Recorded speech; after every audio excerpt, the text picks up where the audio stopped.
Hello students, welcome back to the amazing platform of NCERT वाला and this is Yashika ma'am. और आज हम start करने वाले हैं इकोलॉजी का अपने सबसे लास्ट चैप्टर। अच्छा, पहली बात तो ये बता दूं बेटा, बायोडाइवर्सिटी एंड कंजर्वेशन जो आपको लेक्चर मिला है that ends your CBSE board का सिलेबस। हमारे प्लानर में वहीं तक था, बट मैंने बच्चों से प्रॉमिस किया था, क्योंकि जब मैंने पहला लेक्चर लिया था रिप्रोडक्शन ऑर्गेनिज्म का, सीबीएसई बोर्ड वाले बच्चे बोलने लगे कि नहीं मैम ये तो सिलेबस में ही नहीं है, क्यों पढ़ा रहे हो। But there were so many students जो चाहते थे कि उनको सब पढ़ाया जाए, ठीक है, जो रेस्ट अलग बोर्ड को बिलोंग करते हैं, तो उनके लिए आपको डिलीटेड पोर्शन भी पढ़ा रही हूँ मैं। आपको सबसे पहले मैं एनवायरमेंटल इशू डिलीटेड में पढ़ा रही हूँ, रिप्रोडक्शन ऑर्गेनिज्म ऑलरेडी पढ़ा दिया है, और एक प्लांट ब्रीडिंग वाला टॉपिक मैं आपको पढ़ाऊंगी। ठीक है, तो मैं अपना प्रॉमिस निभा रही हूँ। आप अच्छे नंबर ला करके अपना प्रॉमिस निभाना, ठीक है।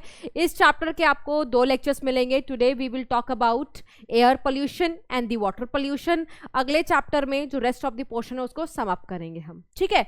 So let's get started with the chapter environmental issue. इसमें हमें पढ़ना है डिफरेंट इन्वायरमेंटल के इश्यूज। और आपको पता ही है कि हमारा इन्वायरमेंट जो सबसे कॉमन इशू फेस करता है वो है पोल्यूशन।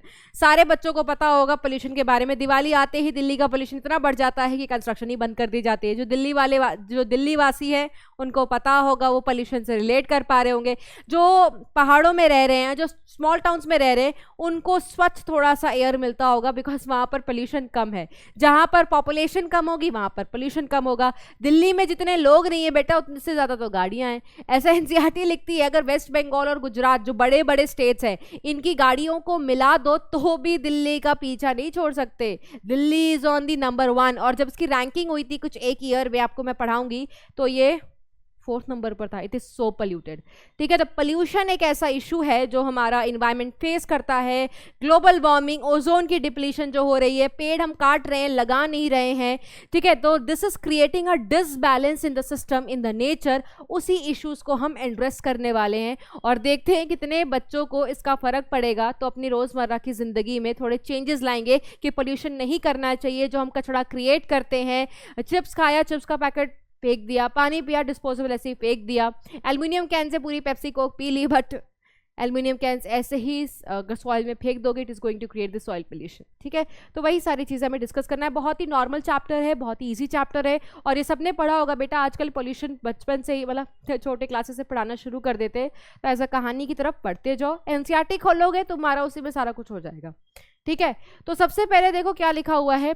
पोल्यूशन क्या है बेटा? एक अनडिजायरेबल चेंज, ठीक है, इन द फिजिकल, केमिकल और द बायोलॉजिकल एक्सपेक्ट। अगर ये एयर में हो रहा होगा तो एयर पोल्यूशन, लैंड पर होगा लैंड पोल्यूशन, पानी में हो रहा होगा पानी पोल्यूशन, सॉइल में हो रहा होगा तो सॉइल वाला पोल्यूशन।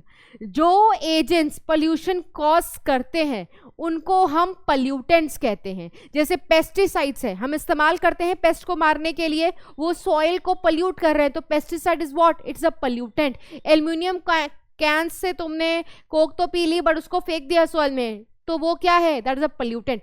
प्लास्टिक, आज तो काफी अच्छा सिस्टम हो गया है कि बहुत जगह पर प्लास्टिक्स बैन हो चुके हैं बेटा। Plastic also causes a pollution. तो प्लास्टिक क्या है? पोल्यूटेंट। वो कोई भी चीज जो पोल्यूशन कॉज करती है उसको हम क्या कहते हैं बेटा? पोल्यूटेंट्स। जो एयर पोल्यूशन कॉज करे वो एयर पोल्यूटेंट्स, जो वाटर पोल्यूशन कॉज करे वो वाटर पोल्यूटेंट्स, जो सॉइल पोल्यूशन कॉज करे वो सॉइल पोल्यूटेंट्स, ठीक है। तो हमारी गवर्नमेंट ने इन्वायरमेंटल प्रोटेक्शन एक्ट पास किया था 1986 में। इस एक्ट के मद्देनज़र हमें अपनी इन्वायरमेंट को बचाने के लिए क्या क्या स्ट्रैटेजीज, क्या क्या मेजर अपनाने चाहिए, वो सारी चीज़ें इसमें लिखी हुई है। That we should not pollute the environment, because उसी में तो रह रहे हैं बेटा। तुम जिसको पोल्यूट करोगे उसमें रह कैसे पाओगे? पानी पोल्यूट कर दोगे, पियोगे कैसे? हवा को पोल्यूट कर देते हैं हम पटाखे जला जला करके, फिर उस हवा को इनहेल करते हैं, इसलिए तो हमें इतनी बीमारियां लगती हैं, ठीक है। ओके, नेक्स्ट हम बात करेंगे। सबसे पहले एक एक करके सारे पोल्यूशन डिस्कस करेंगे। सबसे पहले हम बात करेंगे बेटा एयर पोल्यूशन की। तो एयर पोल्यूशन को कौन कॉज करता है? Air pollutants. तो 2 प्रकार के एयर पोल्यूटेंट्स दिए हुए हैं यहाँ पर, एक प्राइमरी और एक सेकेंडरी। जो एयर पोल्यूटेंट्स डायरेक्टली एटमॉस्फेयर में निकल जाते हैं, किसी से रिएक्शन नहीं करते, डायरेक्टली जो एटमॉस्फेयर में निकलते हैं इन्वायरमेंट में, उनको प्राइमरी एयर पोल्यूटेंट्स कहते हैं। जैसे carbon monoxide, carbon dioxide, NOx and hydrocarbons. जैसे बेटा मथुरा में बहुत सारी ऑयल रिफाइनरीज हैं, ठीक है। क्या है बेटा? Oil refineries. ये जो ऑयल रिफाइनरीज हैं ये क्या रिलीज करती है? SO2, ठीक है। इसी वजह से मथुरा से सटा हुआ सिटी कौन है? आगरा। आगरा में जो ताजमहल है उसका जो मार्बल है वो एसिड रेन की वजह से खराब पड़ रहा है, वो येलो पड़ गया है, क्योंकि SO2 जो मथुरा में निकल रही है, गैस है, गैस की कोई बाउंड्री तो है नहीं, ये ट्रैवल करके मथुरा पहुंच जा रही है, बारिश के टाइम पर वो मिक्स करके एक एसिड बना ले रही है पानी से, दैट इज H2SO4, वो एसिड रेन ताज पर गिर रहा है, ठीक है, तो उसका मार्बल येलो पड़ जा रहा है, तो उसी को हम येलोइंग ऑफ ताज कहते हैं, ठीक है। तो SO2 डायरेक्टली एक इंडस्ट्री ने एमिट किया एटमॉस्फेयर में, तो ये क्या है? एक प्राइमरी पोल्यूटेंट, ठीक है। ऑटोमोबाइल इंजन से क्या निकलता है बेटा? नाइट्रोजन ऑक्साइड डायरेक्ट एमिट हो रहा है, तो वो क्या है बेटा? वो भी प्राइमरी पोल्यूटेंट है। जो इनकम्प्लीट कंबशन होता है उससे क्या निकलता है? Carbon monoxide is a primary pollutant. CO2 क्या है बेटा? फॉसिल फ्यूल को जलाते हो उसकी बर्निंग से CO2 निकलता है, डायरेक्ट प्राइमरी पोल्यूटेंट। जहां जहां पे भी इनकम्प्लीट कंबशन होगा हाइड्रोकार्बन निकलेगा, that is a primary pollutant. अच्छा, पहले ना हम CO2 को एज अ पोल्यूटेंट नहीं कंसिडर करते थे, बिकॉज CO2 बेटा एटमॉस्फेयर में आज से नहीं, बहुत पहले से। याद करो जब एयर का कॉम्पोजिशन लिखवाया जाता था, सबसे ज्यादा मात्रा में नाइट्रोजन, उसके बाद ऑक्सीजन, और बहुत कम परसेंटेज में होता था बट कार्बन डाइऑक्साइड होता था। बट आज हम बहुत ज्यादा कार्बन डाइऑक्साइड के कंसंट्रेशन पे बात करने लगे हैं, क्योंकि जो उसकी थ्रेशोल्ड वैल्यू जितनी होनी चाहिए ना, उसकी थ्रेशोल्ड वैल्यू जितनी होनी चाहिए एटमॉस्फेयर में, थ्रेशोल्ड वैल्यू, ठीक है, जो मिनिमम लिमिट इसकी होनी चाहिए ना, मान लो ये threshold value, for example I am telling you, CO2 ने अपनी उस वैल्यू को पार कर दिया है, तो क्वांटिटी इसकी क्वांटिटी बढ़ गई, तब हम एज को पोल्यूटेंट क्रिएट कर रहे हैं। तो CO2 को हम क्या कहते हैं बेटा? CO2 को हम क्वांटिटेटिव पोल्यूटेंट कहते हैं, कि पहले भी था ये, बट अब इसकी क्वांटिटी बढ़ने की वजह से हमें प्रॉब्लम हो रही है, because it is creating global warming. और ग्लोबल वार्मिंग तो सबने सुना होगा, आजकल तो प्रचलित चर्चा पे रहता है ये, ठीक है, क्योंकि इसके होने से क्या हो रहा है, जो हमारे अर्थ का ग्लोबल मीन टेम्परेचर है वो बढ़ रहा है, जिसके बढ़ने से सी लेवल बढ़ रहा है। क्यों? क्योंकि जो ग्लेशियर्स हैं, जो पोलराइज कैप्स हैं, वो मेल्ट कर रही हैं, तो इसके बड़े सारे डिसएडवांटेजेस हैं, बड़े सारे इफेक्ट्स हैं, वो भी हम पढ़ेंगे इस चैप्टर में, ठीक है। सेकेंडरी एयर पोल्यूटेंट क्या होता है कि जब रिएक्शन होता है एक या एक से ज्यादा प्राइमरी एयर पोल्यूटेंट में विद द एनवायरनमेंट, तो जाकर के बनता है हमारा सेकेंडरी एयर पोल्यूटेंट, जिसको हम ओजोन बोलते हैं, और पैन इज पर ऑक्सी एसाइल नाइट्रेट। अच्छा, ओजोन बेटा हमारे स्ट्रेटोस्फीयर में भी होता है, बट वो अच्छा ओजोन है, क्योंकि वो छन्नी की तरह काम कर रहा है और जितने भी यूवी रेज उसको छान ले रहा है। बट आजकल क्या हो रहा है बेटा? ओजोन डिप्लीशन हो रहा है, ओजोन हमारी पतली हो रही है, तो यूवी रेज छन छन के नीचे वो फिल्टर कर नहीं पा रहा, तो नीचे आ जा रहे हैं लोअर एटमॉस्फेयर में। लेकिन जो ओजोन नीचे लोअर एटमॉस्फेयर में बनता है, that is a bad ozone. Why? Because it act as pollutant. कौन सा पोल्यूटेंट? सेकेंडरी एयर पोल्यूटेंट, ठीक है।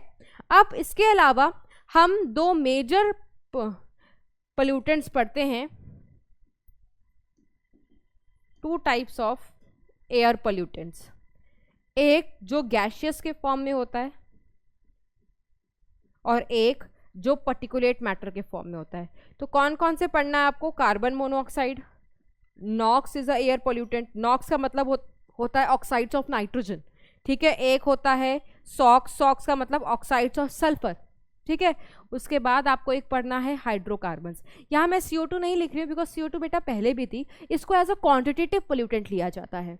और सबसे मेजर किसको कहते हैं बेटा? Carbon monoxide. और वैसे भी आपको पता होगा बेटा, क्यों कहते हैं अंगीठी, अभी जैसे सर्दियों का टाइम है ना, क्यों कहते हैं बेटा जो अंगीठी है, कोयला हम जलाते हैं आग सेकने के, हाथ सेकने के लिए गर्मी ठंडियों में, क्यों कहते हैं इसको बंद कमरे में मत जला करके रखो, और जला करके इसको सारे खिड़की दरवाजे बंद करके बिल्कुल नहीं सोना चाहिए। क्यों? क्योंकि वो जो कोयला है, अगर वो कंप्लीटली जला नहीं, कंप्लीट कंबशन नहीं हुआ, तो उसकी वजह से क्या निकल जाएगा? CO, कार्बन मोनोऑक्साइड आपके कमरे में भर जाएगा, और आप जब हवा एयर इनहेल करोगे तो उस एयर के साथ आपके शरीर में कार्बन मोनोऑक्साइड चली जाएगी। चलो चली गई, कोई बात नहीं, बट नुकसान क्या होगा? आपको पता है हमारे अंदर जो हेमोग्लोबिन है उसका सच्चा प्यार कार्बन मोनोऑक्साइड होता है, उसकी ज्यादा एफिनिटी है कार्बन मोनोऑक्साइड से।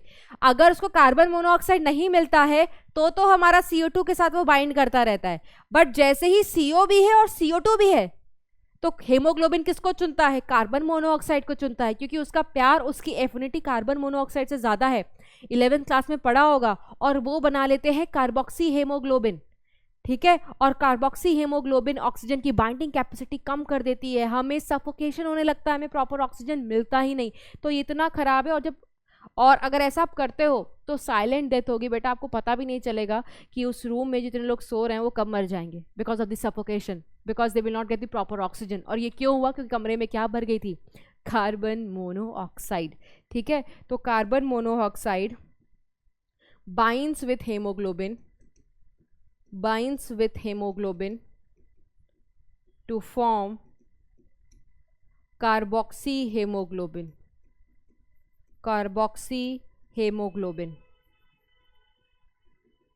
which decreases oxygen binding capacity, इसके बाद हमारा नॉक्स, ठीक है। NOx is what? Oxides of nitrogen. ये कहाँ से निकलता है बेटा? It is released from automobile engines.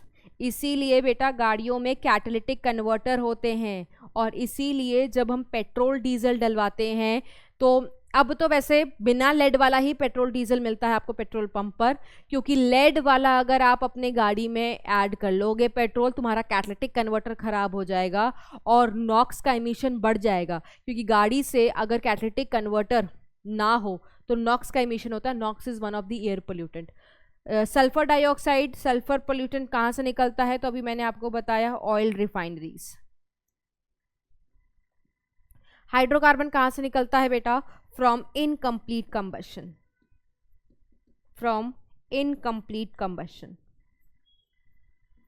वैसे भी आप ये केमिस्ट्री में पढ़ते होगे बेटा, जहाँ जहाँ इनकम्प्लीट कंबशन होती है वहाँ पर कार्बन मोनोऑक्साइड और हाइड्रोकार्बन निकलता है। अगर तुम चाहते हो इनको किसी अच्छे यूजफुल चीज़ में कन्वर्ट करना, तो कार्बन मोनोऑक्साइड को अच्छा खासा ऑक्सीजन के प्रेजेंस में जलाओ, कंबशन होगी कंप्लीट, तब जाकर के वो CO2 में कन्वर्ट हो जाएंगे, ठीक है। Okay, moving on to the next. दूसरा जो टाइप होता है बेटा, दैट इज पर्टिकुलेट मैटर। इसको शॉर्ट फॉर्म में हम क्या लिखते हैं? PM अगर कहीं लिखा हो समझ जाना, दैट इज पर्टिकुलेट मैटर। अब there are two types of particulate matter. There are two types of particulate matter. एक है सस्पेंडेड पर्टिकुलेट मैटर, एक होता है सस्पेंडेड पर्टिकुलेट मैटर, और एक होता है बेटा सेटलेबल पर्टिकुलेट मैटर। सेटलेबल पर्टिकुलेट मैटर, ठीक है। अब पर्टिकुलेट मैटर जैसे बेटा डस्ट हो गई, एरोसोल्स, ठीक है, जो रेफ्रिजरेटर्स वगैरह में होते हैं, मिस्ट, ये सारे पर्टिकुलेट मैटर्स हैं, ठीक है। अब जो पर्टिकुलेट मैटर जो भारी होते हैं, जिनकी साइज 10 माइक्रोमीटर से ज़्यादा होती है, तो भारी चीज़ें क्या होती है? सेटल हो जाती है। कुछ पर्टिकुलेट मैटर्स की साइज बहुत छोटी होती है, तो वो हवा में ही घूमते रहते हैं। तो जो घूमते रहते हैं हवा में, दैट इज सस्पेंडेड। जो सेटल डाउन कर जाते हैं उसको हम क्या करते हैं? सेटलेबल।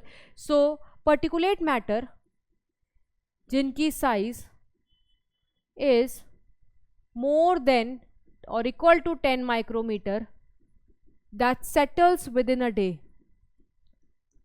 ये अपनी साइज भारी होने की वजह से ये एक दिन के अंदर ही सेटल हो जाते हैं। जिन पर्टिकुलेट मैटर की साइज 10 माइक्रोमीटर या उससे कम होती है, remains suspended for a week, remains suspended for a week. तो आप खुद सोचो आपके लिए नुकसानदायक कौन है, सस्पेंडेड वाला या सेटलेबल वाला? वो तो सेटल कर गया है, वो एयर में तो है ही नहीं। तुम इनहेल किसको कर रहे हो? एयर को कर रहे हो। अगर एयर को इनहेल करोगे तो उसके साथ कौन सा पार्टिकुलेट मैटर आपके साथ अंदर जाएगा लंग्स में? सस्पेंडेड वाला। So this has more harmful effect, क्योंकि ये हमारे रेस्पिरेटरी ऑर्गन्स को बेटा डिस्टर्ब कर सकता है। जितनी ज़्यादा पर्टिकुलेट मैटर की साइज छोटी चली जाएगी, उनकी फ्रीक्वेंसी हमारे रेस्पिरेटरी ऑर्गन्स के मेम्ब्रेन के अंदर घुसने की बढ़ जाती है। और कोई भी बेटा फालतू की चीज़ हमारे रेस्पिरेटरी ऑर्गन लंग्स में पहुंचेगी तो नुकसान तो होगा ना। रेस्पिरेटरी डिजीजेस लगेंगे आपको, रेस्पिरेटरी डिसऑर्डर्स होंगे आपको, हो सकता है इन्फ्लेमेशन हो जाए, यू आर एलर्जिक, तो आपको कोई प्रॉब्लम भी हो सकती है ना। तो हमारी एनसीईआरटी देखो क्या लिखती है बेटा, कि सेंट्रल पोल्यूशन कंट्रोल बोर्ड के अकॉर्डिंग, इसको शॉर्ट फॉर्म में सीपीसीबी कहते हैं, ये एक ऐसी बॉडी है हमारे इंडिया में बेटा जो पोल्यूशन वगैरह को कंट्रोल करती है। ठीक है, जैसे जब दिल्ली में ऑड इवन लगता है तो कितना पोल्यूशन हुआ उस दिन में, कितना पोल्यूशन कम हुआ, इनके ही बोर्ड्स, यही बोर्ड मॉनिटर करती है पोल्यूशन को। ठीक है, तो इन्होंने क्या बोला कि जो पर्टिकुलेट मैटर की साइज 2.5 होती है, मतलब जो पर्टिकुलेट मैटर की साइज 2.5 होती है या उनसे कम होती है, तो हम इसको कैसे लिखेंगे, पीएम मोर देन और इक्वल टू 2.5 माइक्रोमीटर, ये सबसे खतरनाक होते हैं हमारी हेल्थ के लिए। देखो लिखा हुआ है responsible for causing the greatest harm to the human health. You know why?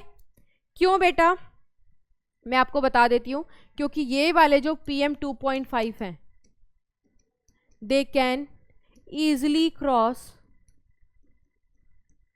the alveolar membrane, alveoli की मेम्ब्रेन होती है ना बेटा, उसको क्रॉस कर जाते हैं and cause respiratory diseases and symptoms। तो सबसे खतरनाक 2.5 या उससे कम वाले होते हैं। ठीक है, क्योंकि जितनी छोटी साइज उतनी ज़्यादा फ्रीक्वेंसी उनकी घुसने के अंदर, वो बहुत इजीली मेम्ब्रेन को क्रॉस कर जाते हैं बिकॉज देर वेरी छोटा सा ना। नेक्स्ट हम बात करेंगे, अब पोल्यूशन तो हो रहा है, बचाओ कैसे। हर चीज़ का हल दिया भी हुआ है इसमें, वो कितना फॉलो होता है वो तो बेटा आप सबको पता है। हल तो हमें भी पता है हर पोल्यूशन का। पानी पोल्यूट हो रहा है, वहीं पर लोग नहा रहे हैं, वहीं पर अपने कपड़े साफ कर रहे हैं, बट कितना लोग उसको फॉलो कर रहे हैं ना, दिस मैटर्स। तो नेक्स्ट हम बात करेंगे कंट्रोल ऑफ एयर पोल्यूशन। तो कंट्रोल ऑफ एयर पोल्यूशन में एनसीईआरटी लिखती है इलेक्ट्रोस्टैटिक प्रेसिपिटेटर। इस इलेक्ट्रोस्टैटिक प्रेसिपिटेटर में ये किसके लिए बेटा? It removes 99% of particulate matter.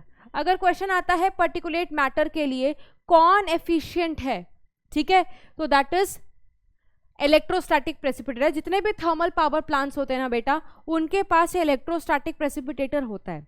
अब सब बेटा फिजिक्स में इलेक्ट्रोस्टैटिक्स पढ़ते हो, तो ये उसी के प्लेट्स, उसी के फिनोमिना पर बेस्ड हैं। ठीक है, जैसे आप ये देख सकते हो, कहाँ गया हमारा डायग्राम, जस्ट अ सेकेंड, हाँ ये डायग्राम आप देखो। ठीक है, इसमें क्या लिखा हुआ है, ये पहला वाला डायग्राम स्क्रबर के लिए है। अभी हमने इलेक्ट्रोस्टैटिक प्रेसिपिटेटर पढ़ा है। इसमें क्या होता है बेटा, यहाँ पर ये प्लेट्स लगे हुए हैं, इनको ग्राउंडेड किया हुआ है, they are maintained at several 1000 volts, है ना। और यहाँ पर क्या होता है बेटा, ये जो प्लेट्स हैं ये डिस्चार्ज करते हैं corona. Corona is a negative charge particle. तो ये क्या करता है, जब इनसे डस्ट चिपकते हैं तो उनको भी कैसा चार्ज दे देता है, नेगेटिव चार्ज दे देता है। अब ये negative charge dust particle in plate से चिपक जाते हैं, अटैच हो जाते हैं। तो जब एयर इनसे पास होती है, सारा का सारा डस्ट तो इस प्लेट पे चिपक गया है, तो एयर जब इनसे पास होती है that is definitely a cleaner air. तो इस तरीके से अगर एयर में पर्टिकुलेट मैटर है, ठीक है, तो इस पर्टिकुलेट मैटर को नेगेटिव चार्ज दे करके सारा का सारा इस प्लेट पे चिपका लेते हैं, तो सिर्फ और सिर्फ इससे बाहर निकलती है clean air. So this is how electrostatic precipitators work. उसके बाद ये स्क्रबर है। स्क्रबर बेसिकली बेटा SO2 पोल्यूशन के लिए होती है। होता क्या, ये सेटअप आप देख रहे हो, इसमें ये डर्टी एयर है। इसको डर्टी क्यों बोल रहे हैं, क्योंकि इसके पास अभी SO2 है। ये SO2 वाली एयर जाती है, एक पैसेज बना हुआ है। जब ये जाती है, इसकी मुलाकात वाटर या लाइम स्प्रे से होती है। ठीक है, आपको पता है लाइम क्या होता है, तो ये उसके साथ रिएक्ट करके, ये SO2 लाइम वाटर के साथ रिएक्ट करके बना लेती है कैल्शियम सल्फेट। तो ये जो SO2 थी उसने तो रिएक्ट करके ये बना लिया, और हमने तो कहीं ये नहीं पढ़ा कि calcium sulphate is a pollutant, हमने तो पढ़ा था SO2 इज अ पोल्यूटेंट। देखो किस तरीके से हमने SO2 को किस में कन्वर्ट कर लिया। अब वो तो यहीं रह गई कैल्शियम सल्फेट प्रेसिपिटेट बना करके। अब जो यहाँ से हवा निकली है that is all clean air. So this is how, अगर SO2 वाला पोल्यूशन है तो स्क्रबर लगा करके उसको ठीक कर सकते हो। इलेक्ट्रोस्टैटिक प्रेसिपिटेट मतलब पर्टिकुलेट मैटर अगर किसी इंडस्ट्री से निकल रहा है, पर्टिकुलरली थर्मल पावर प्लांट से निकलता है, तो आप इस तरीके के प्रेसिपिटेटर लगा करके उसको कंट्रोल कर सकते हो। इतना एफिशिएंट है। इसके अलावा बेटा अगर आपके ऑटोमोबाइल इंजन से गैसेस निकलते हैं, फॉर एग्जाम्पल नॉक्स, ठीक है, जो कि एक पोल्यूटेंट है, उसको कैसे ट्रीट किया जाता है? तो उसके लिए हमारे पास क्या होता है बेटा, कैटालिटिक कन्वर्टर, ठीक है। या फिर देखो एनसीईआरटी लिखती है कि अगर आपको ऑटोमोबाइल एग्जॉस्ट, ऑटोमोबाइल के इंजन से जो एग्जॉस्ट गैस निकलती है, इसके अंदर जो पोल्यूटेंट है इसको कैसे ठीक करना है, तो इसके लिए आपको क्या यूज करना पड़ेगा बेटा, लेड फ्री पेट्रोल यूज करना पड़ेगा और डीजल जिसके अंदर लेड नहीं है। ऐसा हम क्यों बोलते हैं बेटा, क्योंकि हमारे गाड़ी में कैटालिटिक कन्वर्टर्स होती हैं, ठीक है। इसके नाम में देखो कैटालिटिक कन्वर्टर्स है, दैट मीन्स ये किसकी मदद लेते हैं, कैटलिस्ट की मदद लेते हैं। कौन से कैटलिस्ट यूज करते हैं बेटा, use of platinum, palladium and rhodium as catalyst, और ये कैटलिस्ट कन्वर्ट करते हैं पोल्यूटेंट को एक नॉन पोल्यूटेंट चीज में, दैट इज वाई इनको कैटालिटिक कन्वर्टर कहते हैं। बट ये जो कैटलिस्ट है ना बेटा, these catalyst can only work in the absence of lead। इसीलिए पेट्रोल और डीजल में लेड नहीं होना चाहिए। अगर लेड होता है तो इन कैटलिस्ट को खराब कर देगा, और कैटलिस्ट ही खराब हो गए बेटा तो कन्वर्जन कैसे होगी? ये जो इनका मोटो है, ऑब्जेक्टिव है, वो अचीव कर ही नहीं पाएंगे। That is the reason why should we use a lead free petrol और डीजल। इसके अलावा अब हम पढ़ते करेंगे क्या, अगर CO है, carbon monoxide, it's a air pollutant, ये कब निकलता है, अगर हमारे ऑटोमोबाइल इंजन में कंप्लीट कंबशन नहीं हो रही, इनकम्प्लीट कंबशन हो रही। बट ये जो एग्जॉस्ट गैस है, CO from the exhaust gas, इसको कहां भेज दो, इसको पास करा दो कैटालिटिक कन्वर्टर पर। ये कैटालिटिक कन्वर्टर कैटलिस्ट की मदद लेकर के इनको क्या करा देंगी, कंप्लीटली ऑक्सीडाइज करा देंगी, कंप्लीटली ऑक्सीडेशन होगा, और उस ऑक्सीडेशन के बाद ये जो CO है ये कन्वर्ट हो जाएगी बेटा CO2 और वाटर में। ना तो पानी नुकसानदायक है, ना तो CO2 को हम as a major pollutant consider करते हैं। तो ठीक हो गया ना, जो पोल्यूटेंट था हमने उसको कन्वर्ट करा दिया ठीक ठाक सामान में जो पोल्यूशन कॉज नहीं करता है। अगर नॉक्स है, NOx from the exhaust gas, NOx from exhaust gas, क्या करते हैं हम इसको भी हम कन्वर्ट करा सकते हैं, कंप्लीट ऑक्सीडेशन में भेज सकते हैं। जब ये एग्जॉस्ट गैस जिसमें नॉक्स है वो कैटालिटिक कन्वर्टर में जाता है, उसका कंप्लीट ऑक्सीडेशन होता है, वो कन्वर्ट हो जाता है नाइट्रोजन में। नाइट्रोजन गैस है, जा उड़ करके एटमॉस्फेयर में चली जाएगी, तो नाइट्रोजन कोई पोल्यूशन थोड़ी कॉज करती है, वो पोल्यूटेंट है नहीं। तो दिस इज हाउ एक खराब चीज को कैटालिटिक कन्वर्टर ने बदल दिया एक ठीक ठाक चीज में, तो पोल्यूशन कम हो जाएगा। तो 3 तरीके होते हैं बेटा पोल्यूशन को, एयर पोल्यूशन को कम करने का, एयर पोल्यूटेंट्स के एमिशन को कम करने का, ठीक है। इसके बाद हमारी एनसीईआरटी लिखती है बेटा कि एयर पोल्यूशन के लिए एक एक्ट आया था, हम उसको बोलते हैं air prevention and control act, that is was passed in the year 1981। लेकिन जैसा कि आपको पता है कोई जो पोल्यूशन होता है उसमें चेंजेस भी ला सकते हैं, पोल्यूशन नहीं, एक्ट जो होता है उसमें चेंजेस ला सकते हैं। So this act